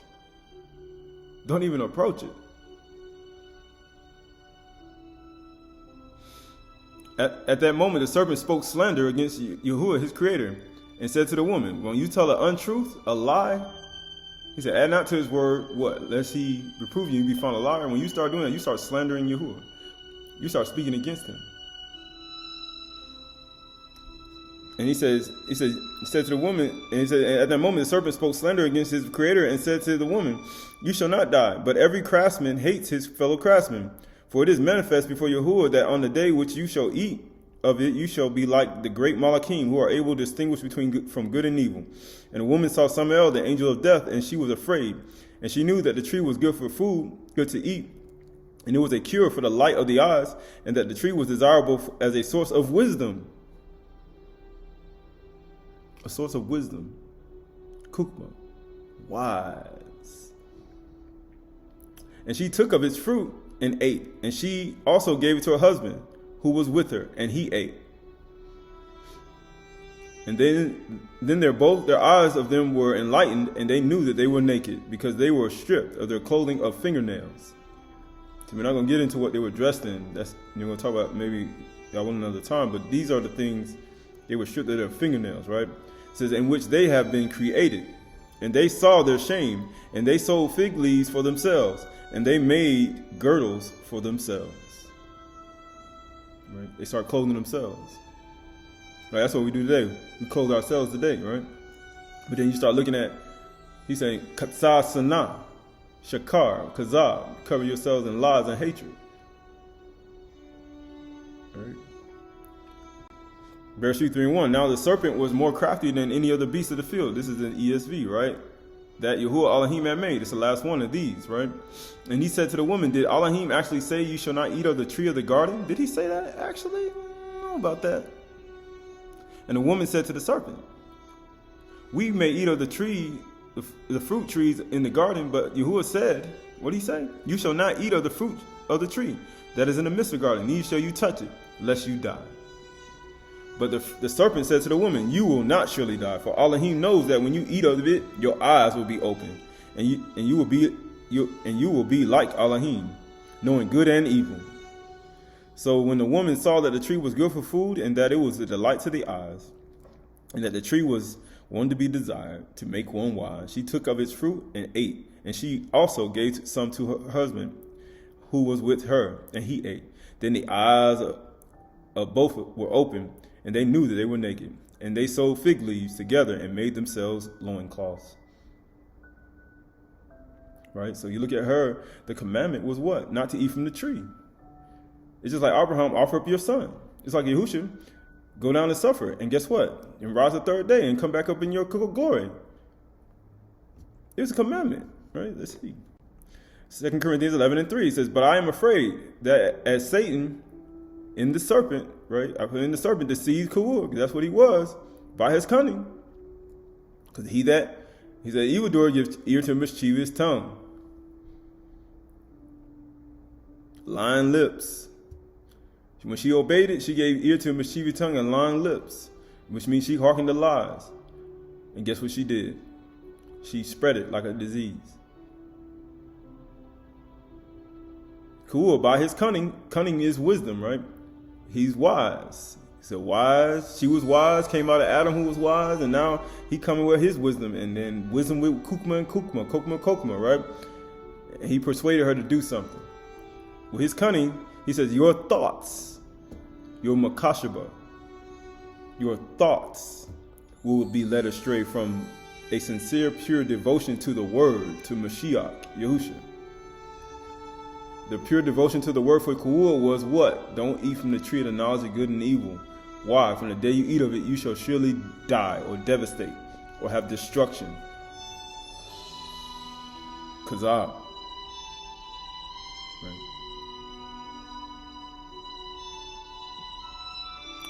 Yaakov 1:22. But be ye doers of the word, the word of the bar, and not hearers only, deceiving yourself, like Kawur. Kawur said what? Don't eat from the tree. I'm not going to eat from the tree. Don't eat from the tree like Yahuwah said. Be ye doers. But Satan going to come to try to make you not a doer of the word. He want to fill your mind with deceit, anger, right? Wrath. Well, he want to fill your mind with deceit, falsehood, lying, right? He want to fill your mind with that. Envy, hatred. Why? Because then you'll be working with him. See, he was looking for, Satan was like a salesman in the garden, looking for another employee so he can hire. And he got her to quit her job with Yahuwah and got her to go with him. You know how it is in the world. You get a job and next thing you know, somebody come together and try to pitch you another job. And then you leave that job and you go be with somebody else. That's what he does. It's the same way. Right? So this is Kuhalah 7:16. Ecclesiastes says 7:16 says, "Be not overly righteous, and do not make yourself too wise. Why should you destroy yourself?" Now, when you start looking at this word, this actual scripture, this thing in Kuhalah, when you start reading in the Abri or the Hebrew, you start seeing it, right? You start seeing something different. It says, "Be not overly righteous." That word is sadiq or sadika, and it says, "And do not" is rabah, right? And it says yatar, which is make yourself, right? And then you have too wise is kakam or kakem, right? And then it says, "Why should you destroy yourself?" That word for that whole sentence is Shamy'n or Shamy'n, right? When we start looking at this thing, right? It says the word for Sadiqa or Sadiq is just, righteous. It means righteous, just, correct, just, lawful, righteous man, blameless, innocent, righteous man, justified, right? When you start looking at Sadaka, right? Righteous, lawful, just, right? So that word for Rabbah, that mean for Rabbah is to become great, to become many, to become numerous, to multiply, to grow, to be great, to make large, increase. And it also means transgress greatly. But it also means make great, increase, be long, multiply. Who transgressed greatly in the garden? Ka'ur.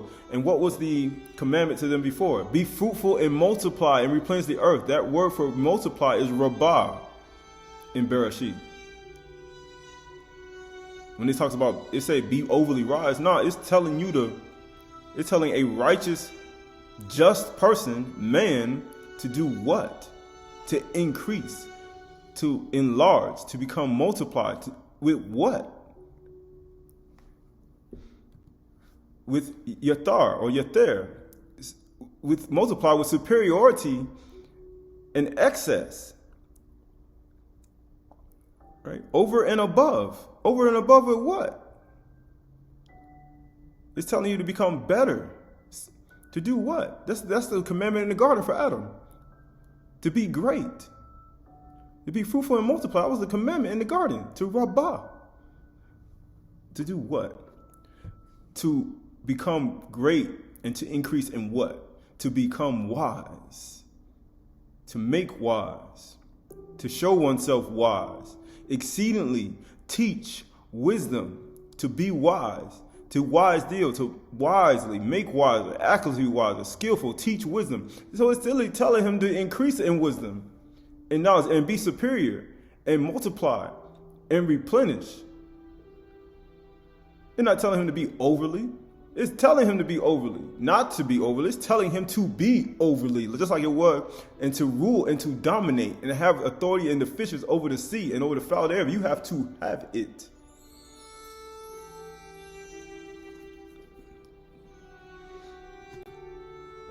Have what? It says to dominate, right? And then it says what? And you have this word Shamy'n. It means to be desolate, to cause horror, devastate, to lay desolate, to cause oneself desolation. This is cause oneself ruin. It says that in here. Lay waste, lay desolate. So what is it? What is this wisdom, this knowledge that you're increasing in multiplying and becoming superiority and being multiplying and fruitful?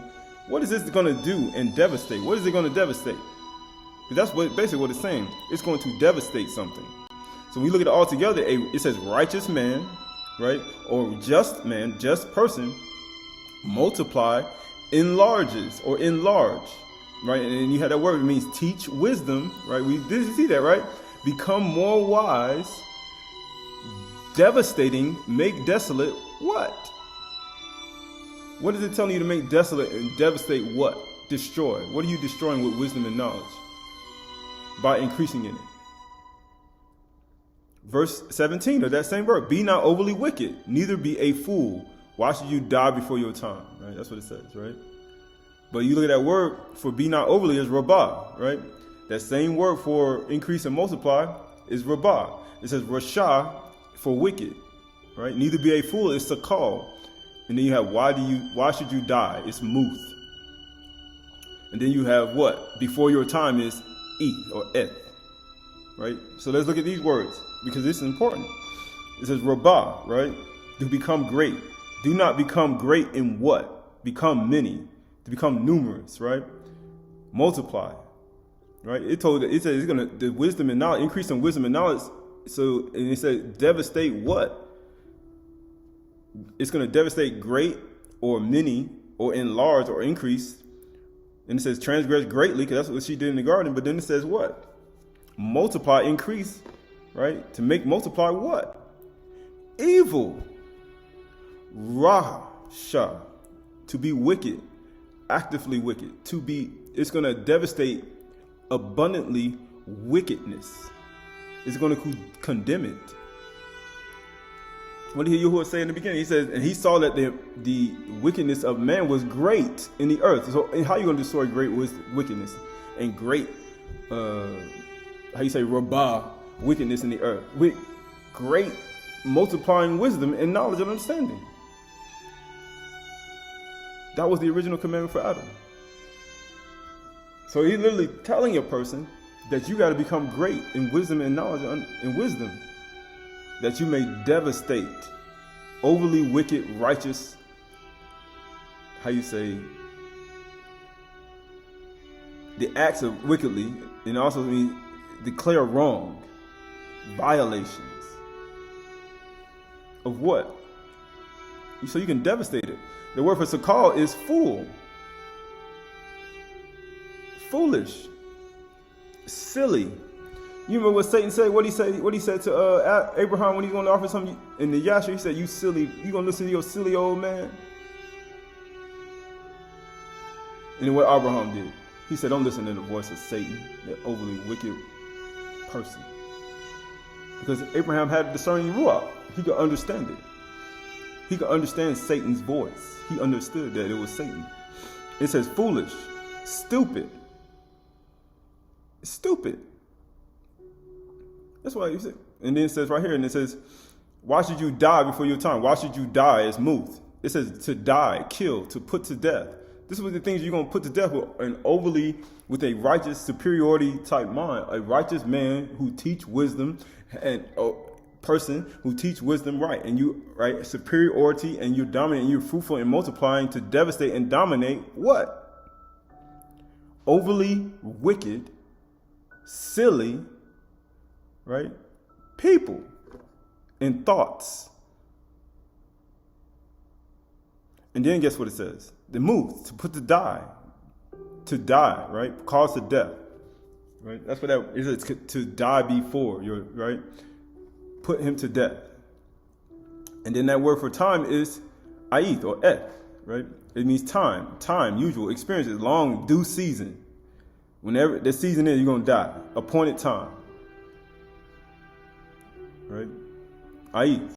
So you look at that whole sentence, it says, righteous man multiplies, enlarges, teach wisdom, or person, right? Be more wise, numbing and devastating, multiply wickedness. Silly fool die in time.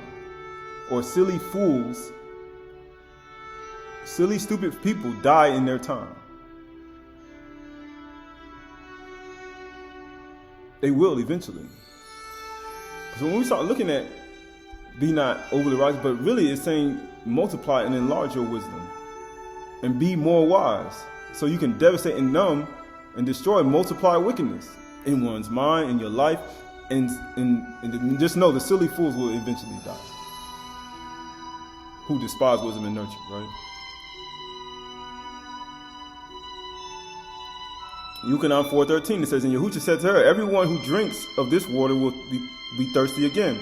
But whoever drinks of the water that I will give him will never be thirsty again. The water that I will give him will become to him like a spring of water welling up to eternal life. The woman said to him, Sir, give me some of this water.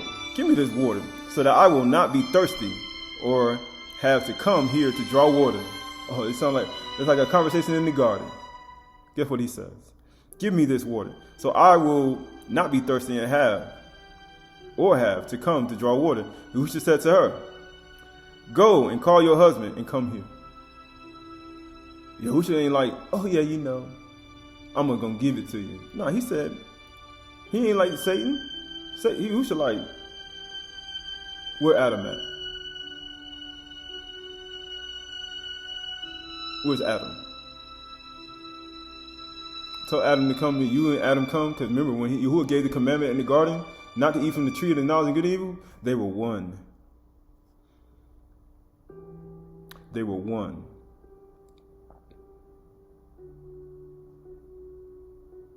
They were one. So he was. Well, the person I needed, the person you won with, I need him here too. So y'all can get together. So this is Timothy, 1 Timothy 2:13. So for Adam was first formed, then Ka'ur, and Adam was not deceived. Adam was not deceived. But the woman was deceived and became a transgressor, or a greatly transgressing. Which means if Adam wasn't deceived, he was without sin. But why would he willingly eat the fruit? Why? Because he willingly laid down his life. He willingly did it. Sirach 25 and 24. Of the woman came the beginning of sin, and through her we all die. So what was Yahusha manifest? To destroy the works of Satan. That's why he willingly gave his life. Just like Adam willingly gave his life. Because he wasn't deceived. Yahusha wasn't deceived, just like Adam wasn't deceived. And he willingly ate the poison. How you say? They gave me poison for my food. In Tahalim 69. For my drink, they gave me sour wine. It says, give the water no passage, neither a wicked woman liberty to gad abroad. Why? Because when Ka'ur left Adam, what happened? When she went abroad, what happened? Satan came. And he sold things in her, and guess what happened? She came back with something. Right? So when we start looking at these aspects, the pattern, Yahuwah, this pattern is from the beginning. Right? This is the pattern from the beginning. Yeshayahu 53 and 1 says, who has believed what he has heard from us? And to whom is the arm of Yahuwah been revealed? For he grew up before him like a young plant. You in the garden? You got a plant? You got a little tree? And it says, and like a root out of a dry ground, he had no form or majesty that we should look at him, and no beauty that we should desire him. Of course he didn't, after we beat him in the head with a reed, and we plucked out his beard. We put a crown of thorns on his head. Of course. But understand, he was beautiful before that. He was of the lineage of David, Dawood.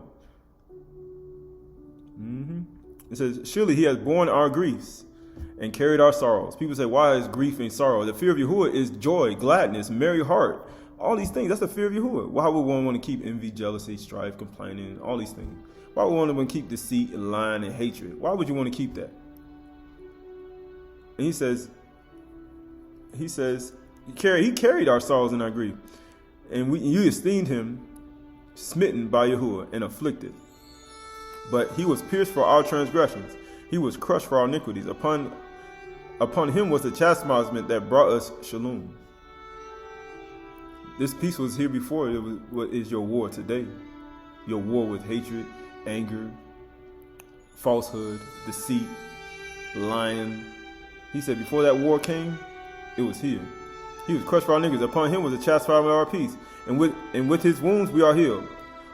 We were like sheep gone astray, and we have turned every one to his own way, in his own perception of thought. That's what it does. It gives a person his own perception of thought. That's what deceit does, and anger, and lying tongue.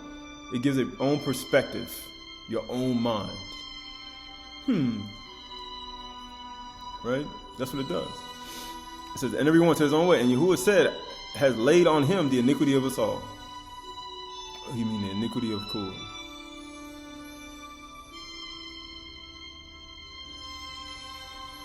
The iniquities of the past 6,000 years, or how you say 4,233 years.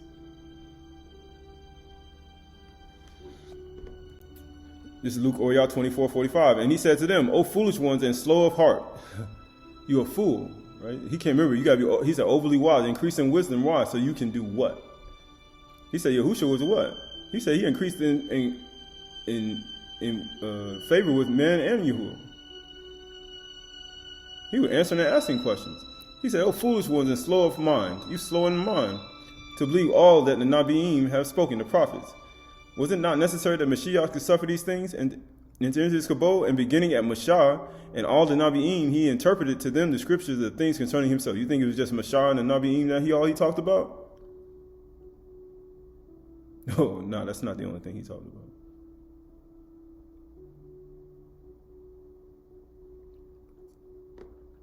But these things had to happen. Do you believe? Right. This I'll read Hebrews 5:11 says, "About this we have much to say, and it is hard to explain, since you have become dull of hearing in your mind." People say, I don't want to hear this anymore. People say, my hearing is dull. It's now not sharp anymore. It's not like it used to be. My hearing, my dulling is dull. It ain't sharp no more. For though by this time you ought to be teachers, you need someone to teach you again the basic principles of the oracles of Yahuwah. And you need milk and not solid food. For everyone who lives on milk is unskilled in the word of righteousness, since he is a child.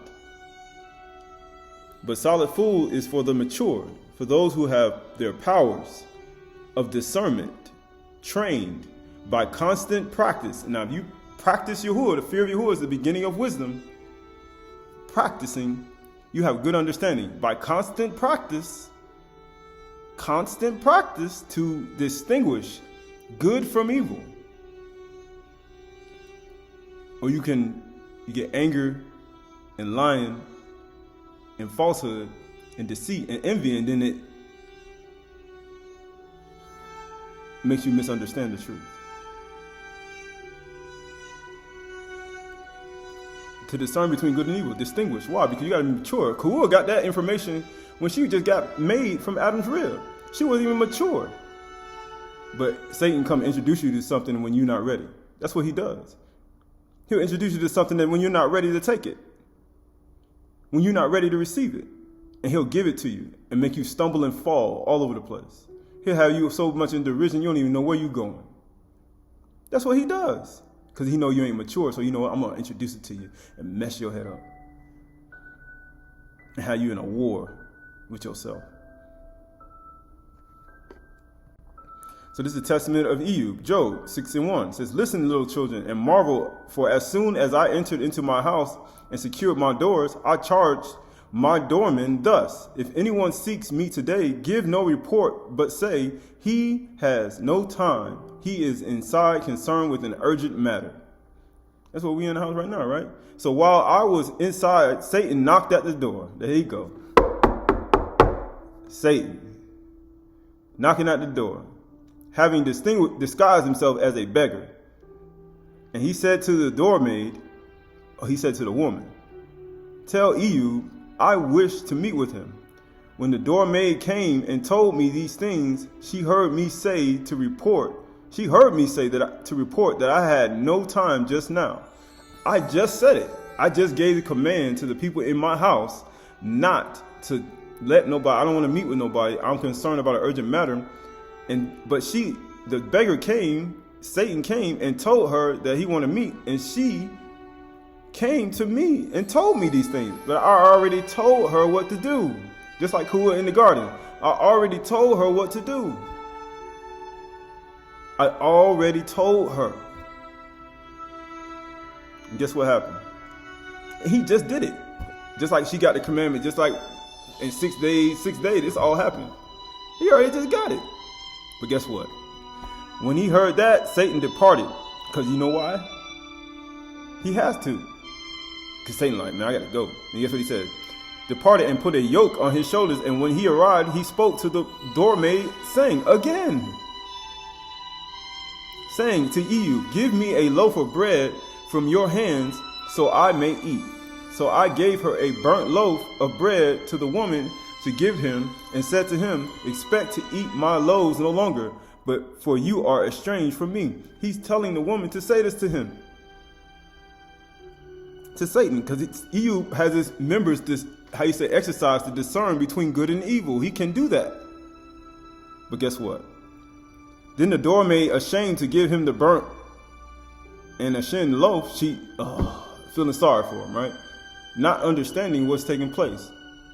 For she did not know that he was Satan, because she didn't have her members exercise to know the discern between good and evil.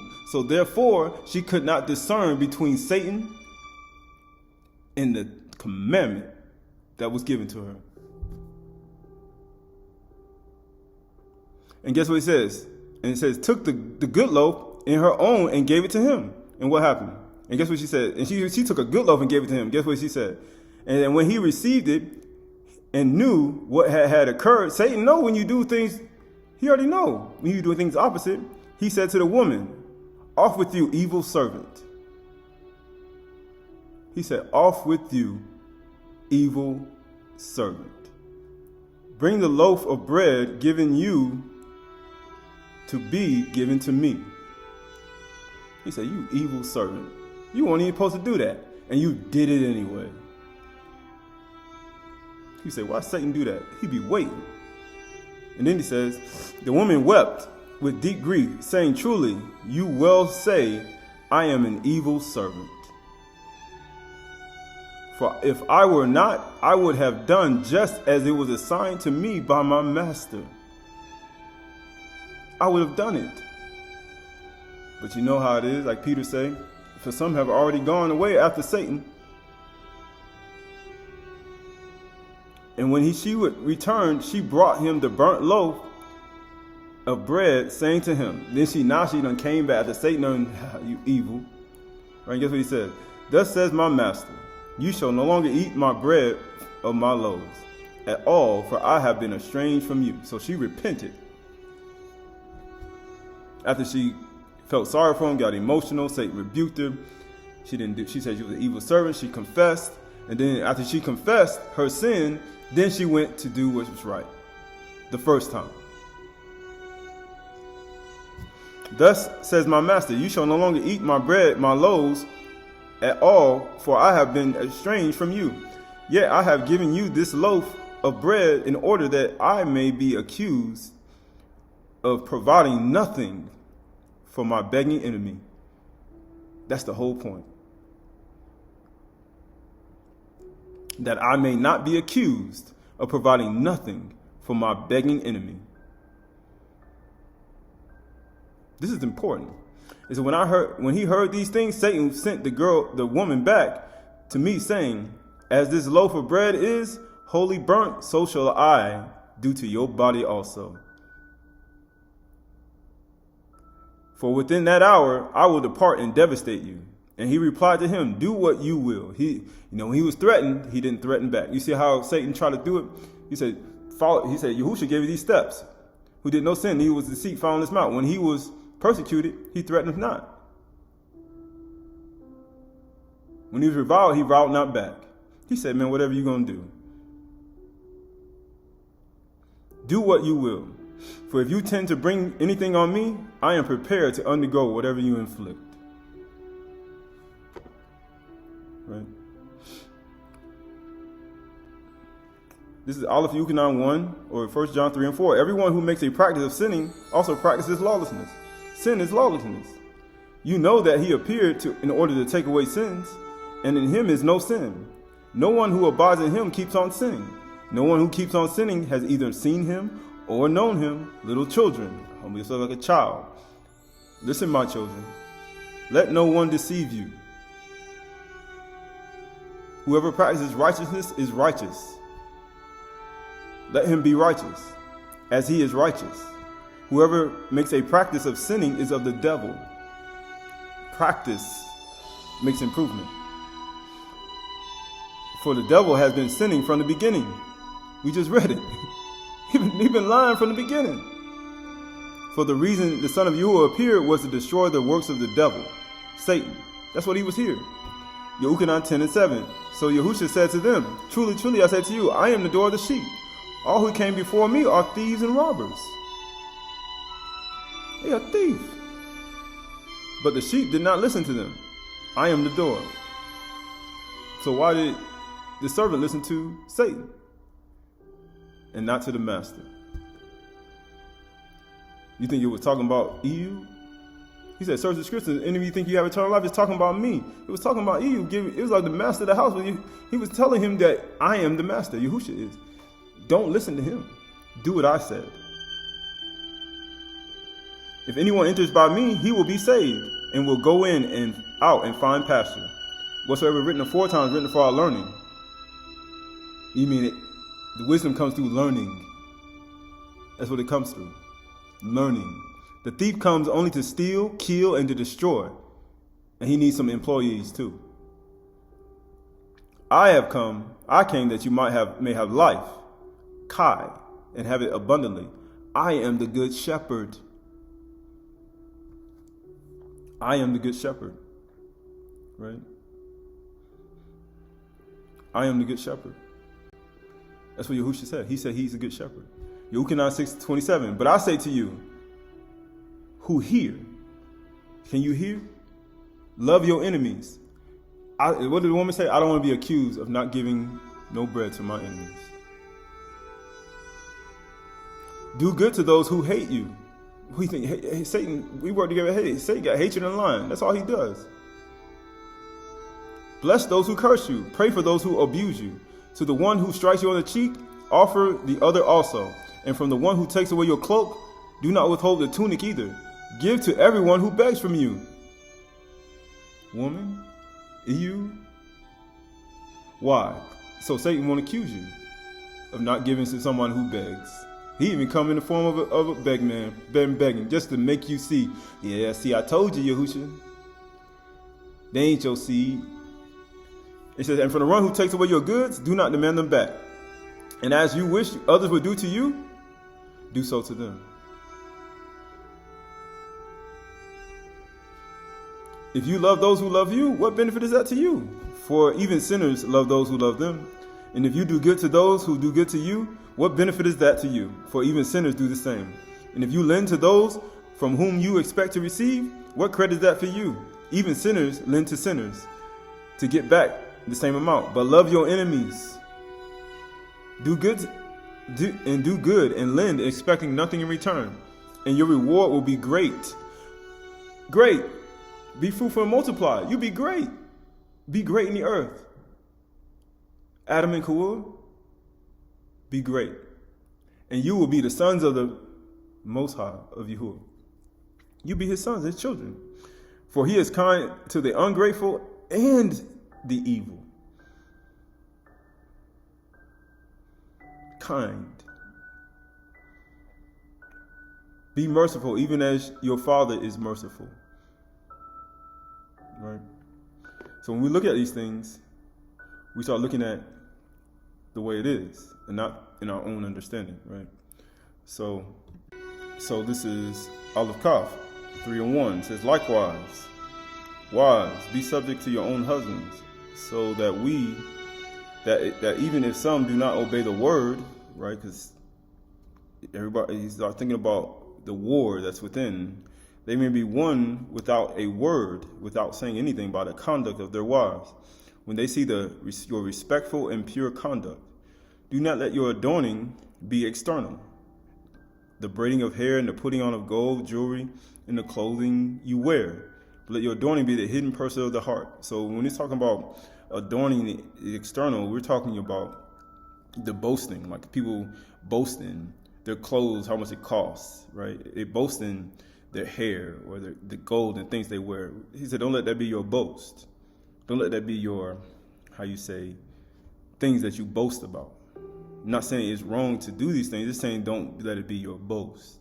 But let your adorning be the hidden person, the person you can't see, of the heart, the lave, with the imperishable beauty of a gentle and quiet ruach, which in Yahuwah's sight is a very precious. It's very rare. It's very valuable. Very valuable. For this is how Kadush women who hoped in Yahuwah used to adorn themselves, by submitting to their own husbands. When you saw the red woman in the testament of Eve, Satan came to her and said, "You wicked servant." Why? Because she didn't do what the master of the house told her to do. But what happened? She repented. She said, "Yes, I am a wicked servant." But then she said, "You know what? I'm going to do what the master of the house told me to do." And by doing that, she was obeying the Mashiach. And she was giving to a beggar who was her enemy. Because he already just told her what? He told her that she was a wicked servant. And she repented. And guess what? She said, "I'm going to give this begging enemy, I'm going to give him something. I don't want to be accused of not giving anything to my begging enemy." Right? And guess what it says? "For this is how Kadosh women hoped in Yahuwah, who adorn themselves by submitting to their own husbands, as Sarah obeyed Abraham, calling him master, Adam." That's the same thing the woman did. Right? He said, but Satan said, "You wicked servant, you ain't do what your master told you to do." And then she said, "You know what, I'm going to do it now." It says, "And you are her children, if you do good and do not be fear anything that is frightening." Right? Why? You shouldn't fear anything but Yahuwah. For the fear of Yahuwah is the beginning, the Rashid. It's the beginning of wisdom. It's the beginning, right? By constant practice, you'll have your members exercise to discern between Taub and Ra. You'll be able to discern between Shaitan, Satan. You have your member exercise like Eve. Eve knew. He knew that was Satan. Abraham knew, as we read before, he knew that was Satan. He said, "Don't listen to him. He seeks to turn us aside from obeying the truth." That's what Satan was trying. You start looking at what he said, "Don't listen to him." But how you say she felt bad, but she didn't know what was taking place. Right.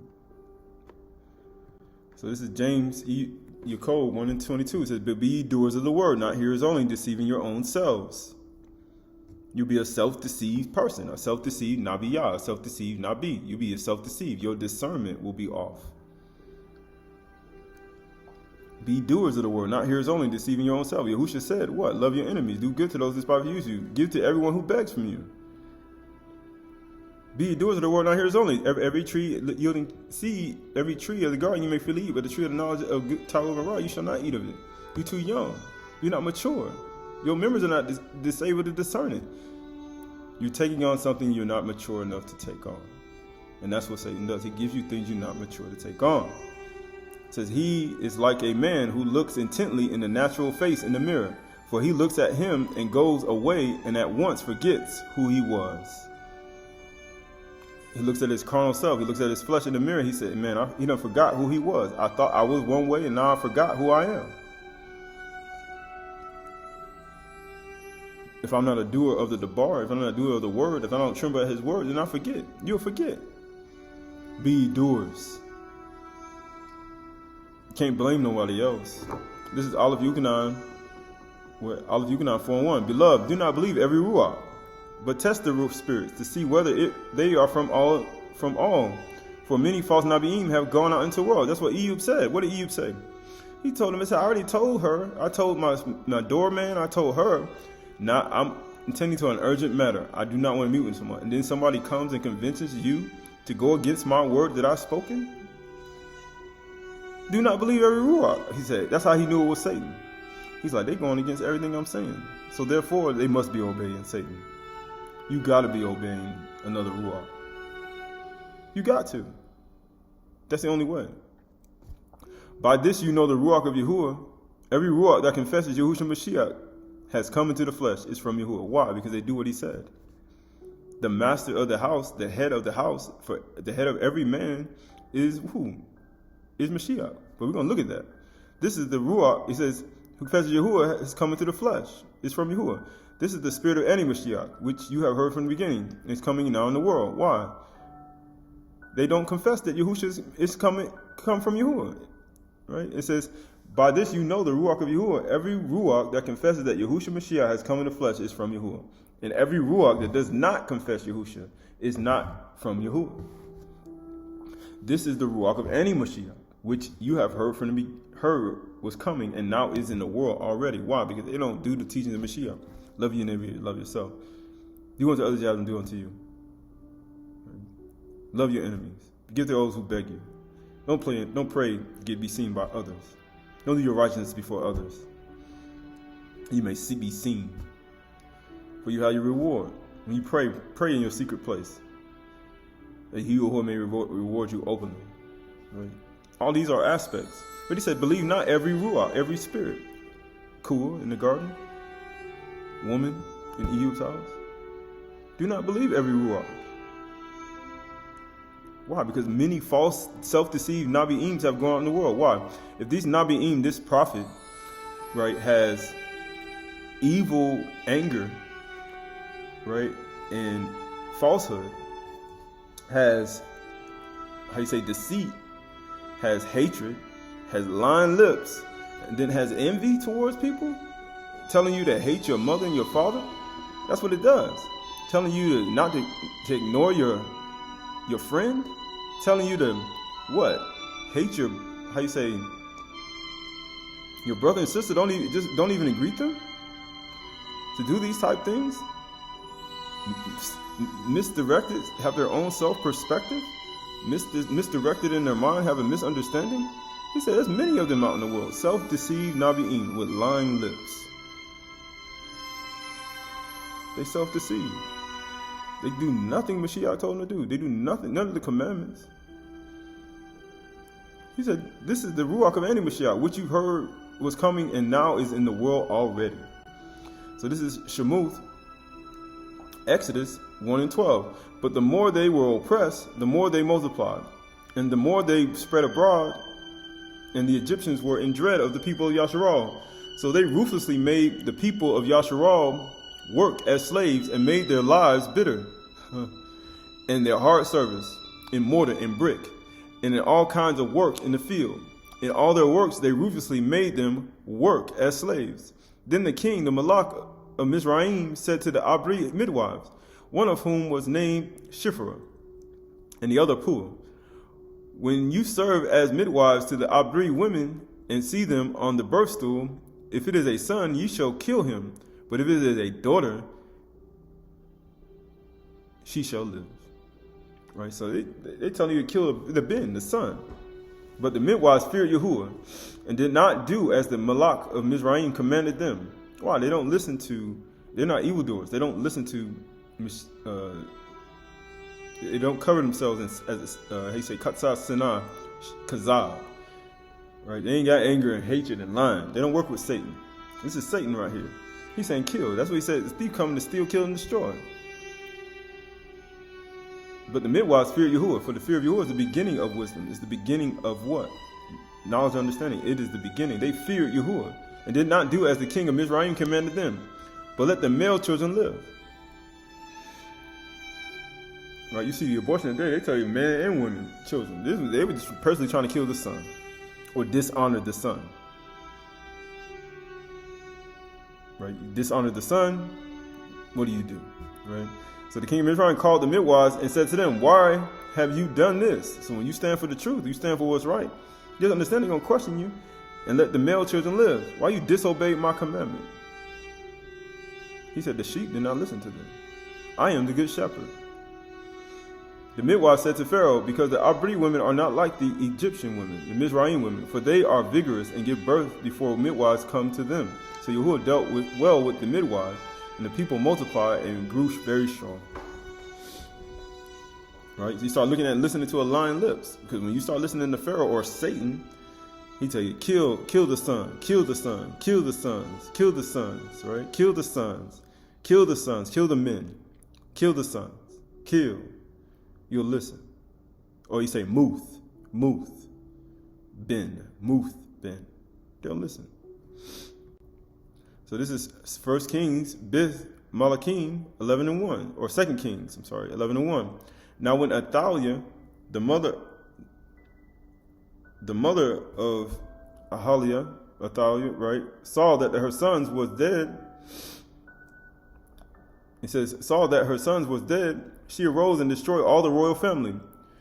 But Shaba, king, daughter of the king of Yoram, sister of Achaziah, took Yaish, the son of Achaziah, and stole him away from among the king's sons who were being put to death. So now, who is Athaliah listening to?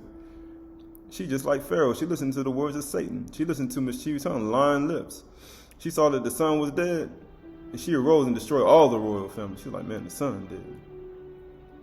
It's my turn. I'm going to take the throne. And guess what happened? You know what happened? She started killing all the sons, just like Pharaoh told her to kill the sons. Told the women. He said, you're not like the Egyptian women. They fear Yahuwah. This woman right here don't fear Yahuwah. She don't fear. The fear of Yahuwah is the beginning. The beginning was when he sent the son into the world. So why would you go killing the son? Guess what it says? And Kazab stole him away from among the king's sons who were being put to death. You know why? Because she feared Yahuwah. And she put him in his nurse. And she put him and his nurse in a bedroom. Thus they hid him from Athaliah, so that he was not put to death. Right? The same thing the Egyptian women, the Abri woman did in Mizraim. And he remained with her 6 years, hidden in the house of Yahuwah, while Athaliah reigned over the land. So when you start looking at 6 years, you see her Athaliah ruling.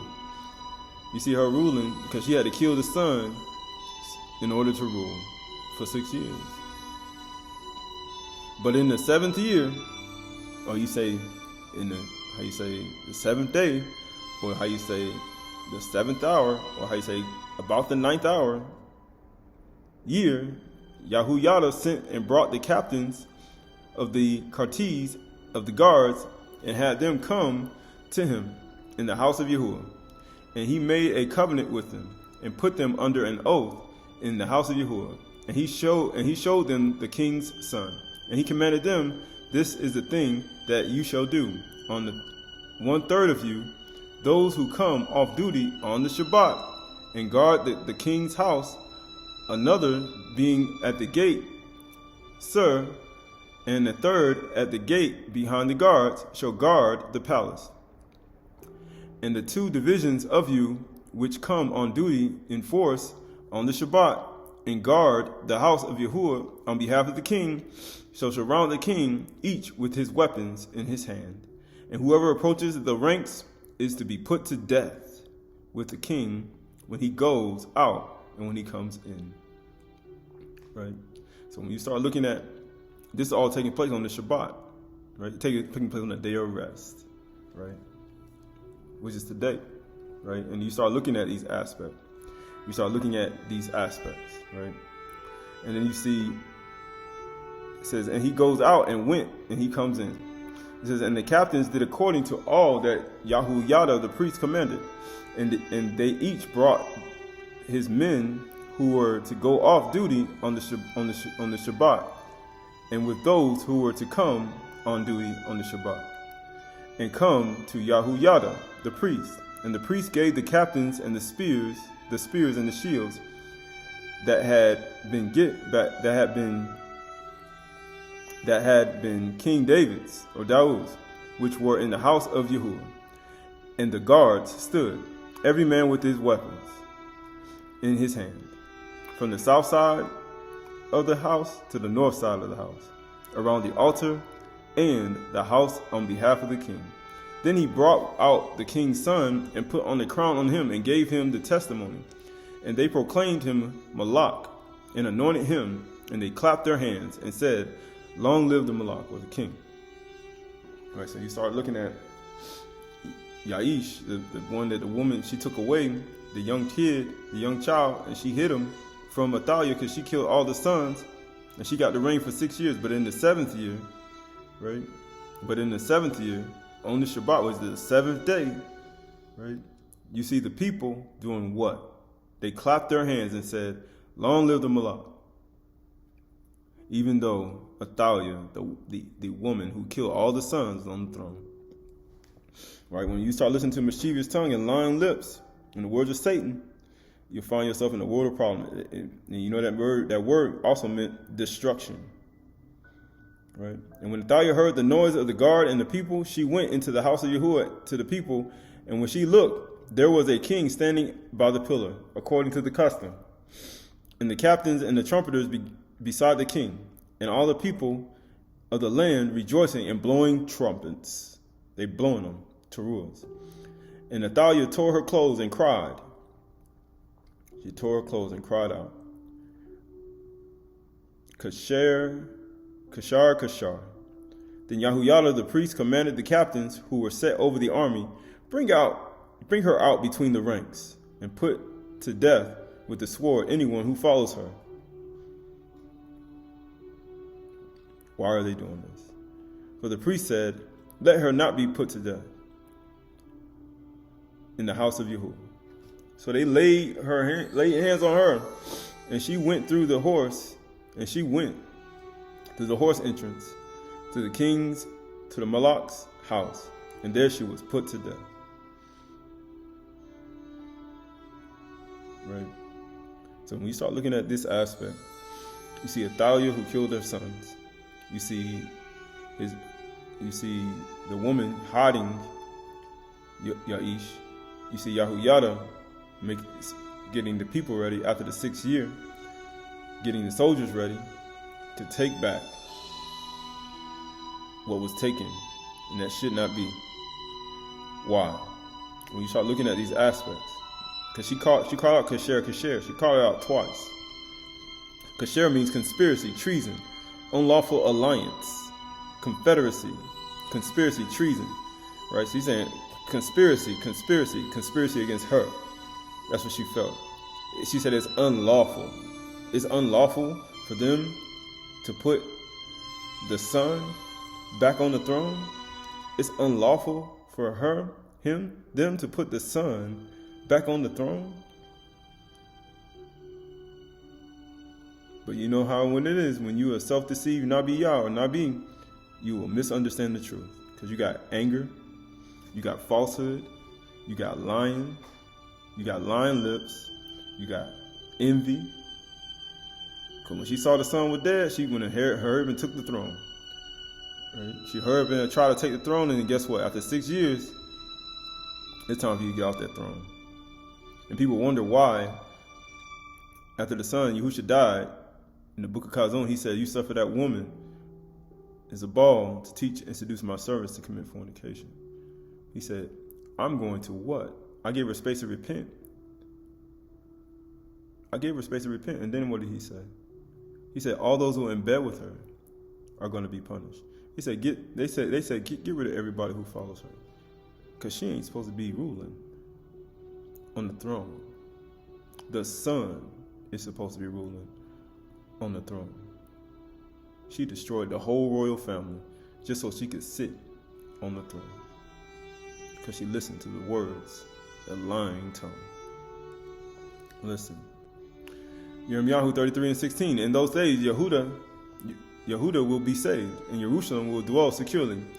And this is the name by which it will be called. Yahuwah is our righteousness. And for thus saith Yahuwah, Daud shall never lack a man to sit on the throne of the house of Yasharal.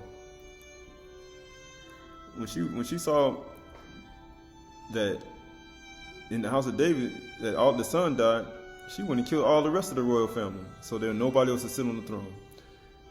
But it's already been said that Yahuwah said that it will not fail a man, like a man to sit on the throne of the house of Yasharal. And amazingly, they waited to 6 years. And at the 7th year, on the Shabbat,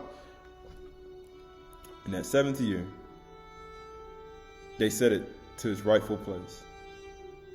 Right? This is 2 Chronicles 6:16. Now therefore, Yahuwah Elohim of Yasharal, keep for your servant Daud, my father, what you have promised him, saying, ye shall not lack a man to sit before me on the throne of Yasharal. If only your sons pay close attention to their way, to walk in my law, Turah, as you have walked before me. Now therefore, O Yahuwah Elohim of Yasharal, let your word be confirmed, which you have spoken to your servant David. But will Elohim indeed dwell with man on the earth? Behold, Shamy'n and the highest Shamy'n cannot contain him. There's 7 Shamy'ns, they can't even contain him. How much less this house that I have built? It can't even contain him. That place that they built, he said they can't even contain him. Yahuwah, you can't contain Yahuwah. Yahuwah can't be in a place. You can't contain him. That little place, that little land that's over there, it can't contain him. This little house that you got can't contain him. It can't. He said, I feel all the Shamy'ns and the earth. How you gonna try to contain them in that? You can't. It's not a containment unit. Yahuwah, his word can't be contained in there. It fills everything. But he said, they're not going to fill a man that's on the throne. People are wondering why they got rid of her off the throne. He said, will not fill the man, because she killed all the royal family. But notice it was 6 years later. He said, execution against an evil work is not soon speedily executed. Therefore, the children of Adam are set to do wickedness, right? Mischief. So you can see it took 6 years for her to get off. She enjoyed her time, and then she felt like she was comfortable. Then when you get comfortable, Yahuwah's like, no, it's time to take you down. Because you ain't supposed to be on there. You're not. Right? So Uganon 5:20. So Yahusha said to them, truly, truly, I say to you, the Son can do nothing of his own accord, but only what he sees the Father doing. For whatsoever the Father does, the Son does likewise. For the Father loved the Son. Did Athaliah love the Son? Did the Egyptian women love the Son? No. But the Abri women who fear Yahuwah did. That's why the woman took him and hid him. They feared. For the Father loves the Son and shows himself all that he himself is doing. The greater works, he says, and greater works than these will he show him, so that you may marvel. For as the Father raises the dead and gives them life, so also the Son gives life to whom he will. For the Father judges no one,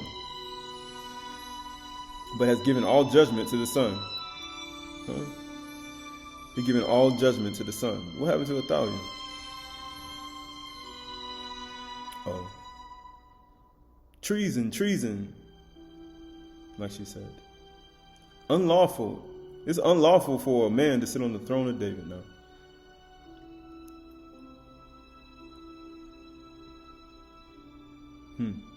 That all my honor, he says, all judgment to the Son, that all may honor the Son. That's what all the people were doing. They had trumpets.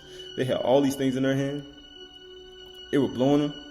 They were saying, long live the king, or how you say, the Malak. Just as they honored the Father. So they honored the Son, they honored the Father also. The same way Athaliah killed the royal family and the Son. She saw the Son was dead. She took the throne. She killed all the royal family. She dishonored the Father by doing that. So therefore, it was returned to her on her own head, for she dug her own pit. Truly I say to you, whoever hears my word and believes him who sent me has eternal life. Yaish. They say Yoash. Man of Allah, man of Yah. He does not come, guess what it says? He does not come into judgment, but has passed from death to life. When you honor the Son, you pass from death to life. Because you love your brother, the Son. And when you love the Son, you honor the Father.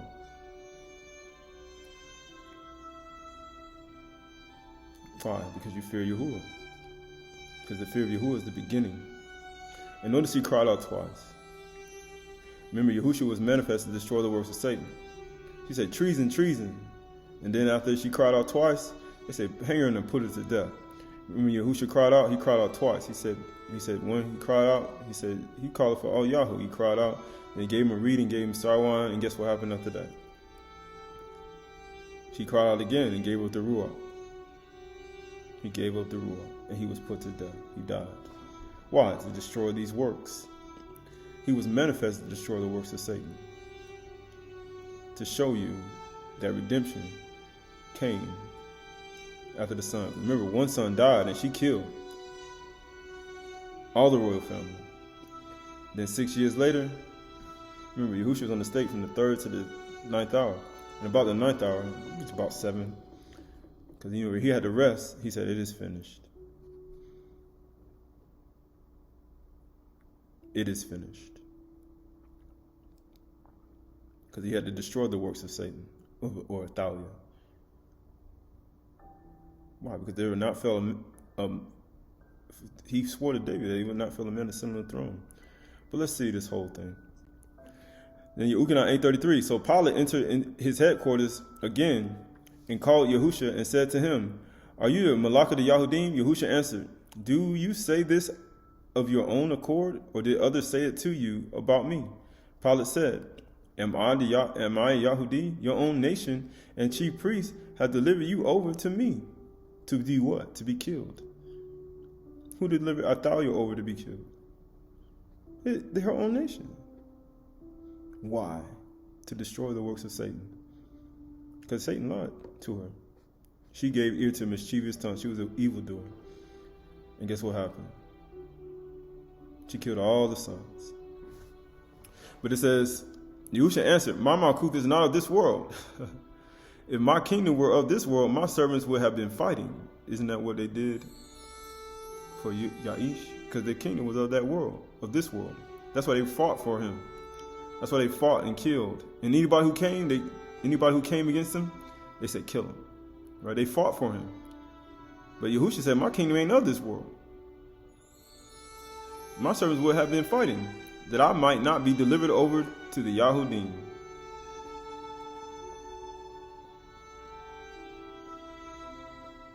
My kingdom is not from the world. Then Pilate said, So you are a king. Yahusha answered, You say that I am a king. For this purpose I was born, and for this purpose I have come into the world, to bear witness to the truth. Everyone who is of the truth listens to my voice. That's why do you think they listen to, he said, they fear Yahuwah. They listen to the voice of Yahuwah.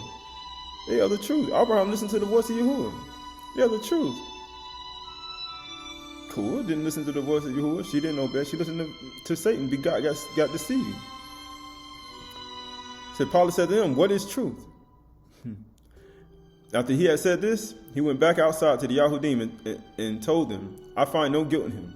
But you have a custom that I should release one man for you at Pesach.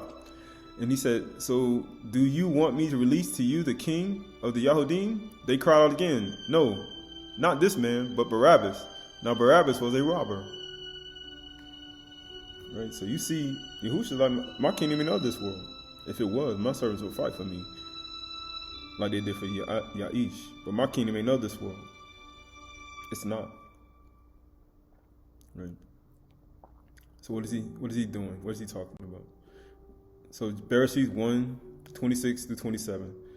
Then Elohim said, Let us make Adam in our Salim, after our Darmuf likeness, and let them have dominion over the fish of the sea, and over the birds of the Shamy'n, and over the livestock, and over all the earth. He like, my kingdom ain't of this world.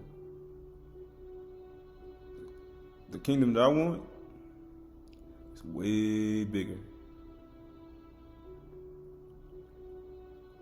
It says, and over every creeping thing that creeps on the earth. So Yahuwah created man in his own image, Adam. In the image of Yahuwah, he created him. Male, Zakar, and female, Nakabah, he created them. Aramaic Talmud, Palestinian Talmud, section 1. And Yahuwah said to his Malakim, who ministered before him, who had been created in the second day of creation of the world, let us make Adam in our image, in our likeness, and let them rule over the fish of the sea, and over all the earth, and over every reptile creeping upon the earth. And Yahuwah created man in his likeness. And the word of Yahuwah created man in his likeness. And in the likeness of the presence of Yahuwah, he created him. The male and his yokefellow, he created them.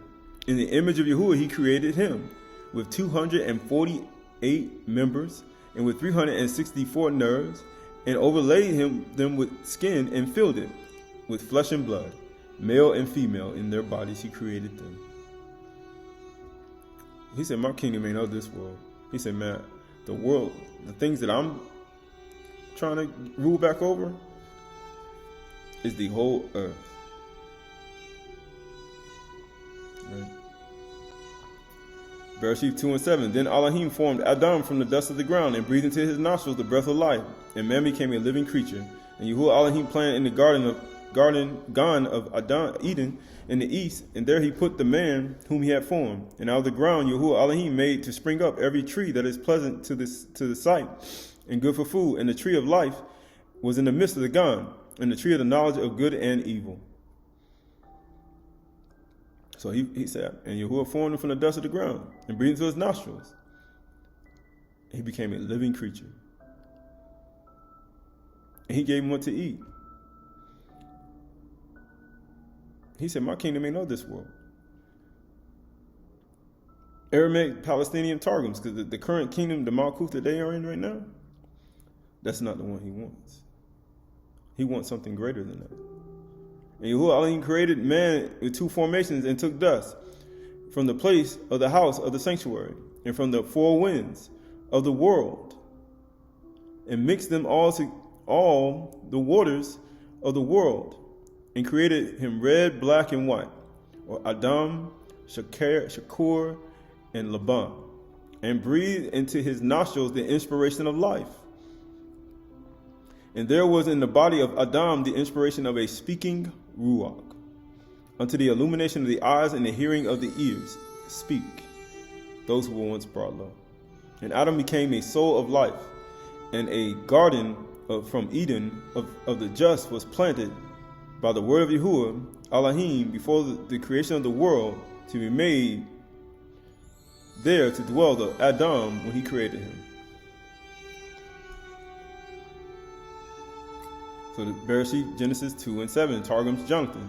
Yahuwah Elohim created Adam with two inclinations, and he took from the dust the site of the sanctuary, and from the four winds of the world, and a mixture of all the waters of the world, and created him red, black, and white, and breathed into his nostrils the breath of life, and the breath became the body of Adam, and Ruach capable of speech, to give light to the eyes, to give hearing to the ears. Before the creation of the world, a gon had been planted by the memory of Yahuwah Elohim from Adam, Eden, for the righteous.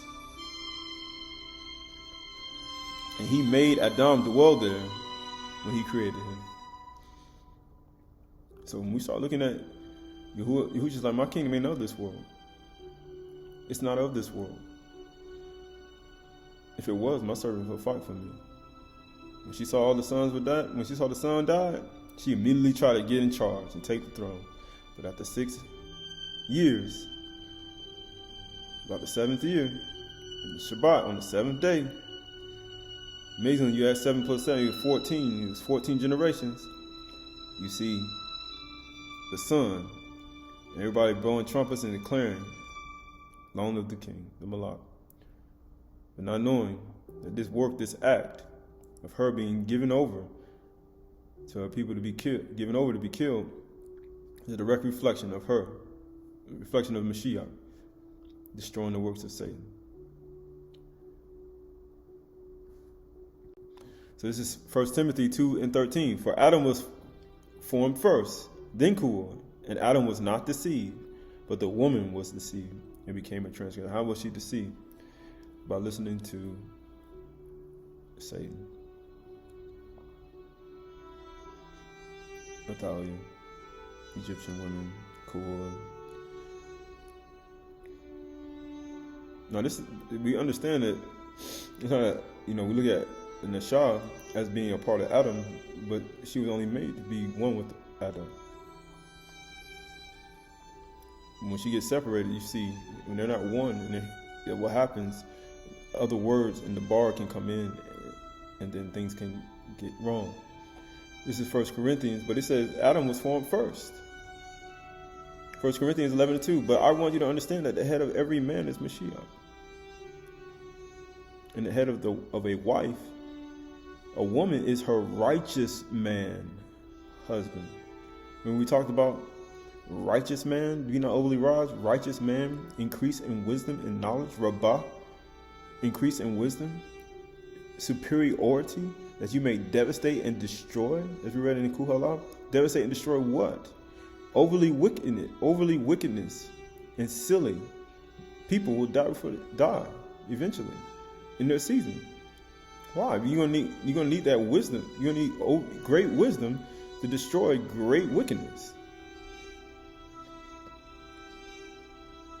It's telling you to be right, be full of wisdom, be full of it, be superiority, multiply, that you may devastate and destroy and numb overly wickedness.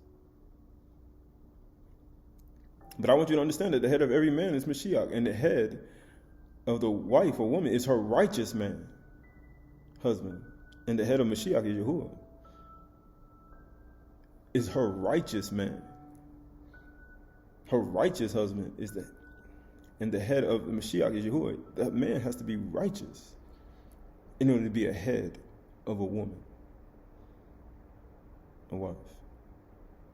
He has to be righteous. So you have to, in the world they say ladies first, women and children first. That's a lie. That's a lie. The man got to go first. Why? The righteous husband got to go first. Why? Because he's the protector. He got to make sure everything is safe for his wife and his children. Why? Because he's responsible. Because if he despises wisdom and nurture, he said, wise or foolish, and the children wicked, and his offspring cursed. So ladies first, women and children first, right? You sure? Yeshayahu 3:2. 3:12 says, as for my people, children are their oppressors, and women rule over them. Ladies first. Women and children first, right? You sure? The head of every man is Mashiach, and the head of Mashiach is Yahuwah. O my people, they that lead thee cause thee to err, and destroy the way of thy paths.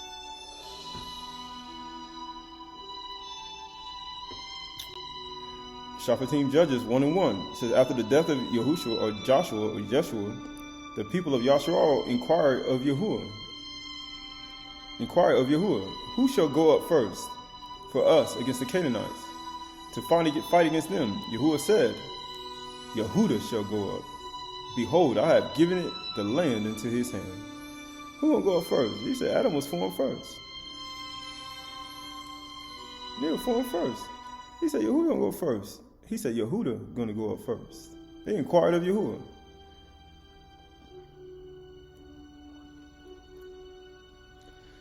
This is Yochanan 14:1. It said, let not your hearts be troubled. Believe in Yahuwah, believe also in me.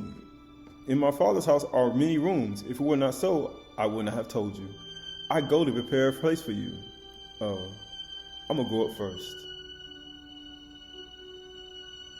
And if I go to prepare a place for you, I will come again and will take you to myself.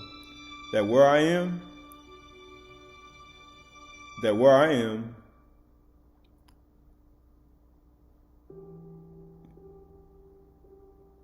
may you be also. And you know the way to where I go. I am going. Thomas said to him, Adon, we do not know where you are going. How can we know the way? Yahushua said to him, I am the way, the truth, and the life.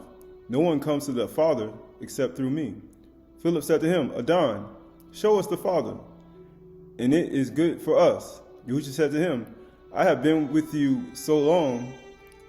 Have I been with you so long that you do not know me, Philip?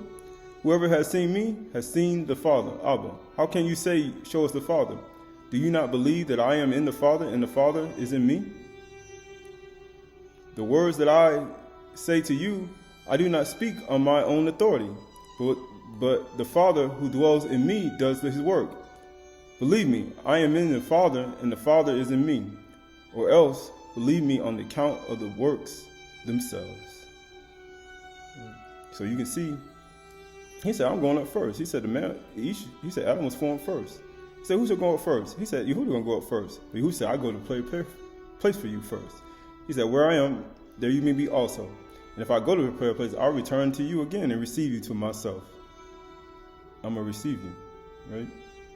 So Bereshith 1:1. In the beginning, Elohim created the Shamy'im and the earth was without form and void, and darkness over the face of the deep. And the ruach of Elohim was hovering over the face of the waters. And Elohim said, let there be Or. And there was Or. And Elohim saw that the light was good. And Elohim separated the light from the darkness. And Elohim called the Or Yun, and the darkness he called night. And there was evening, and there was morning the first day. He said, if I go to prepare a place for you, that where I am, there you may be also. And if I go to prepare a place for you, I will return again. That where I am, there you may be also. Right? I go to prepare a place. Right? So as we always speak, we look at the creation of the world. He said, I go to prepare a place, that where I am, there you may be also. He said, in my Father's house, there's only one house, right? Rashid, the start, the beginning, the creation, right? House, the creation of the Allahims, right? The beginning, the start of the house, the beginning of the creation of the Allahims, right? He said, if I go, I'm gonna come back again. That where I am, there you may be also, right? So when we start looking at this statement again, we start looking at Ruach, Allahim, Marakaf, Al, Panim, Hamaim, right? We start looking at him coming, Taum, right? We start looking at him coming again. As it was in the beginning, so shall it be in the end. He said, I go. And if I go to prepare a place, that where I am, there will be also. Remember, he said, my kingdom is of this world, my servants will fight for me. Like then when Kepha put out the sword and tried to cover his ears, he said, put your sword in your sheath. He said, he come to fulfill the word, the bar. Because when you actually have anger, and you have what? Because that's what Kepha had. He had anger, and what else he had? He had anger. Guess what he said? It'll start making you misunderstand what's taking place. That's why he was misunderstanding. He had a little falsehood in him. Why? Because he didn't understand that he had to die. This is the second time he had to do it. He already told him, get behind me, Satan. He said, this night you're going to deny me 3 times. It's called falsehood. He said, I'll go with you everywhere you go. He's like, man, you have lying lips. Peter, Kepha. He said, this night you're going to deny me 3 times. Why? Because it'll cause you to misunderstand what he had to do. And you wonder why he wept. Amazingly, he wept just like that woman in Eve's house. Satan said, you wicked servant.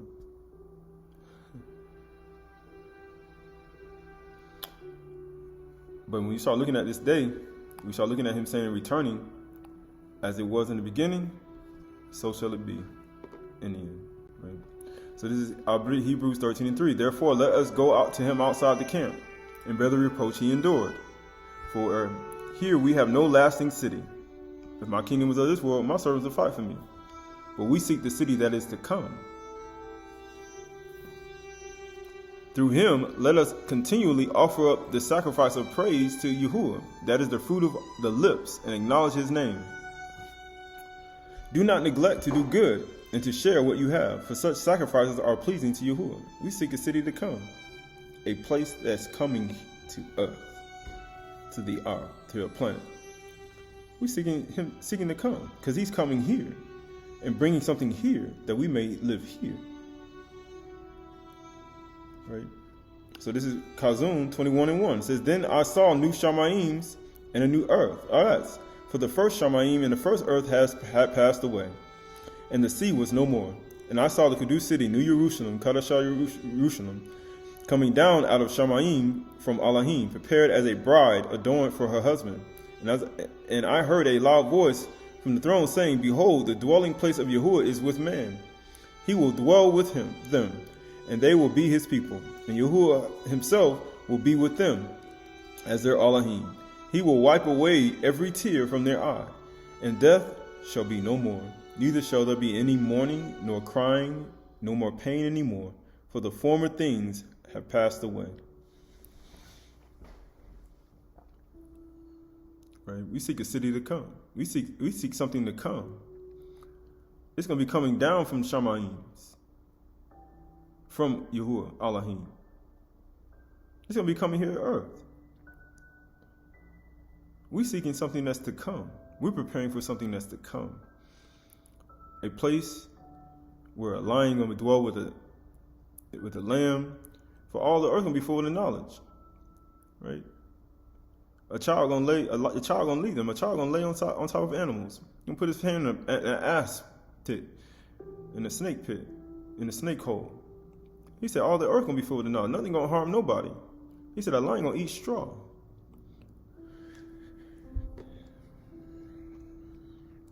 Or Ari, and Yeshiyahu. That's what we seek. We seek something to come. So, moving on to the end. This is the testament of Zabulun 8:8. It says, "You also, my children, humble yourself like a child. Have compassion toward every person with mercy, in order that Yahuwah may be compassionate and merciful to you. In the last days, Yahuwah will send his compassion on the earth, and whenever he finds compassion and mercy, in that person he will dwell." He's going to dwell in people with compassion and mercy.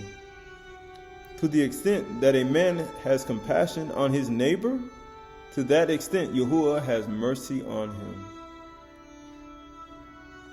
For when he saw me, he was moved with compassion.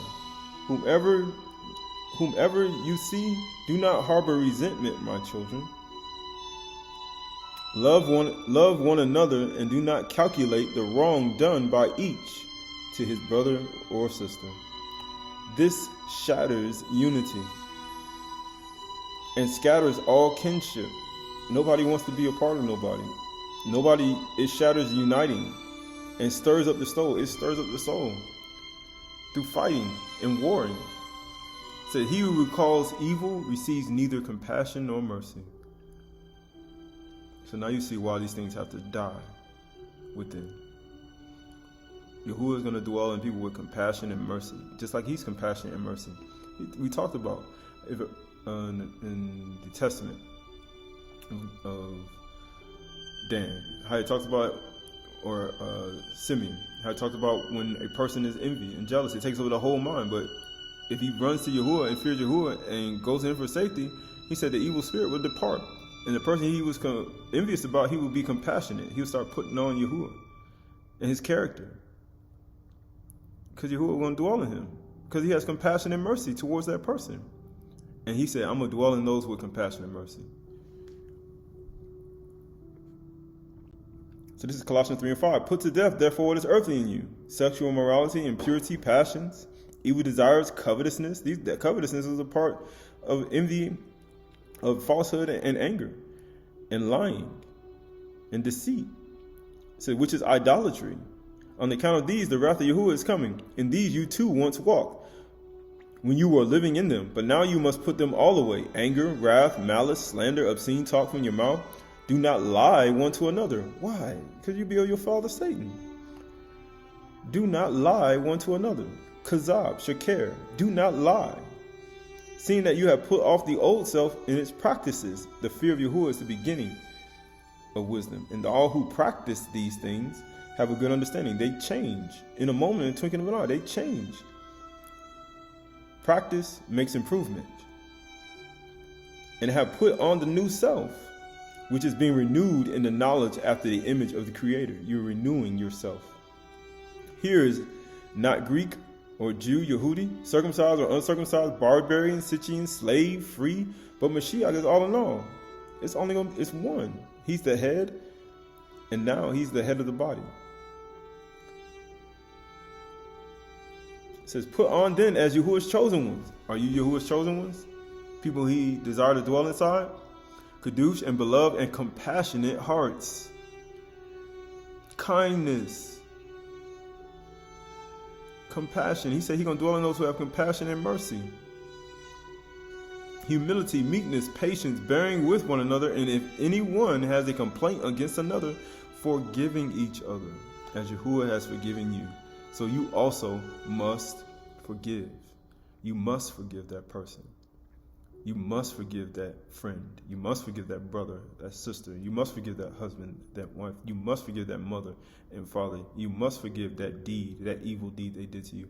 You must forgive. You must have compassion and mercy so Yahuwah can dwell inside of you.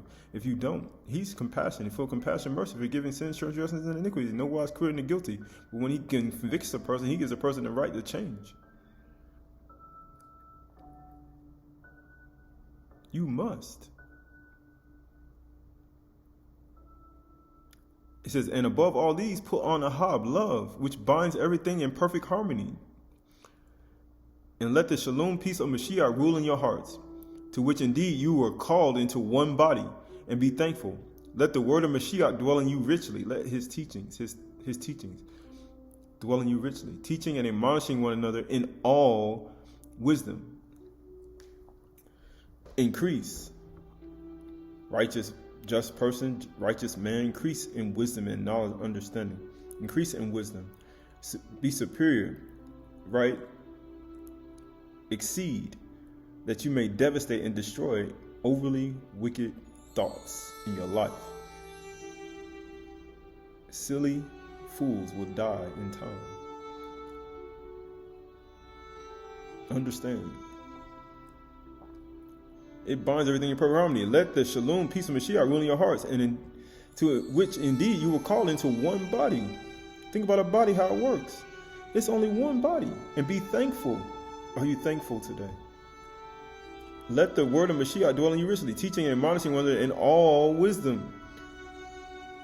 All wisdom means you got to increase. You got to be increase in knowledge and understanding. You got to increase. You got to be fruitful and multiply. You got to be great. You have to increase. In all wisdom, singing psalms, or tahalim, tefillah, hymns, spiritual songs, with thankfulness in your hearts to Yahuwah. And whatever you do in word, what you say, or deed, do everything in the name of Adon Yahushua, giving thanks to Yahuwah the Ab through him.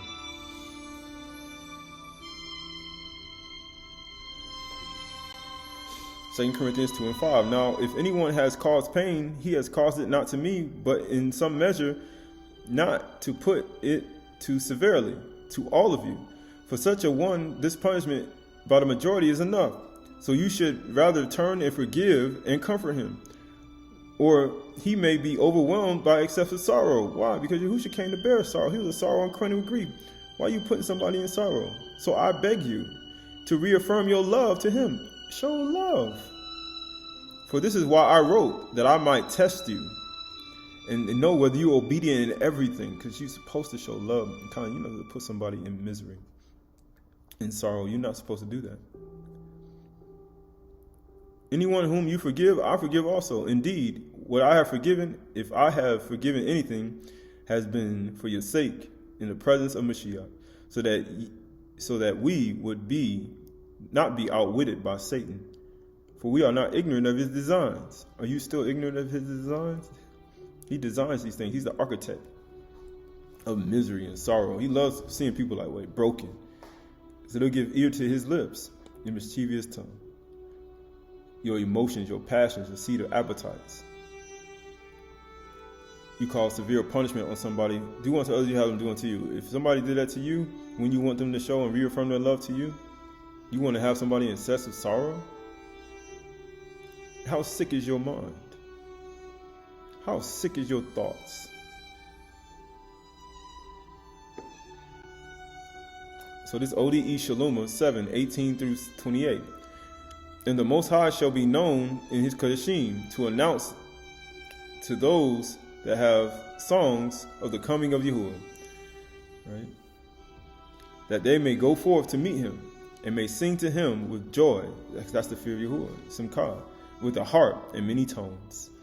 The seers shall come before him, and they shall be seen before him, and they shall praise Yahuwah for his love, because he is near and he holdeth. Guess what happens? And hatred shall be taken from the earth.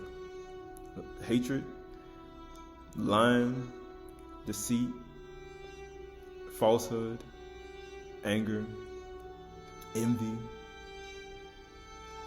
All these things will be taken from the earth.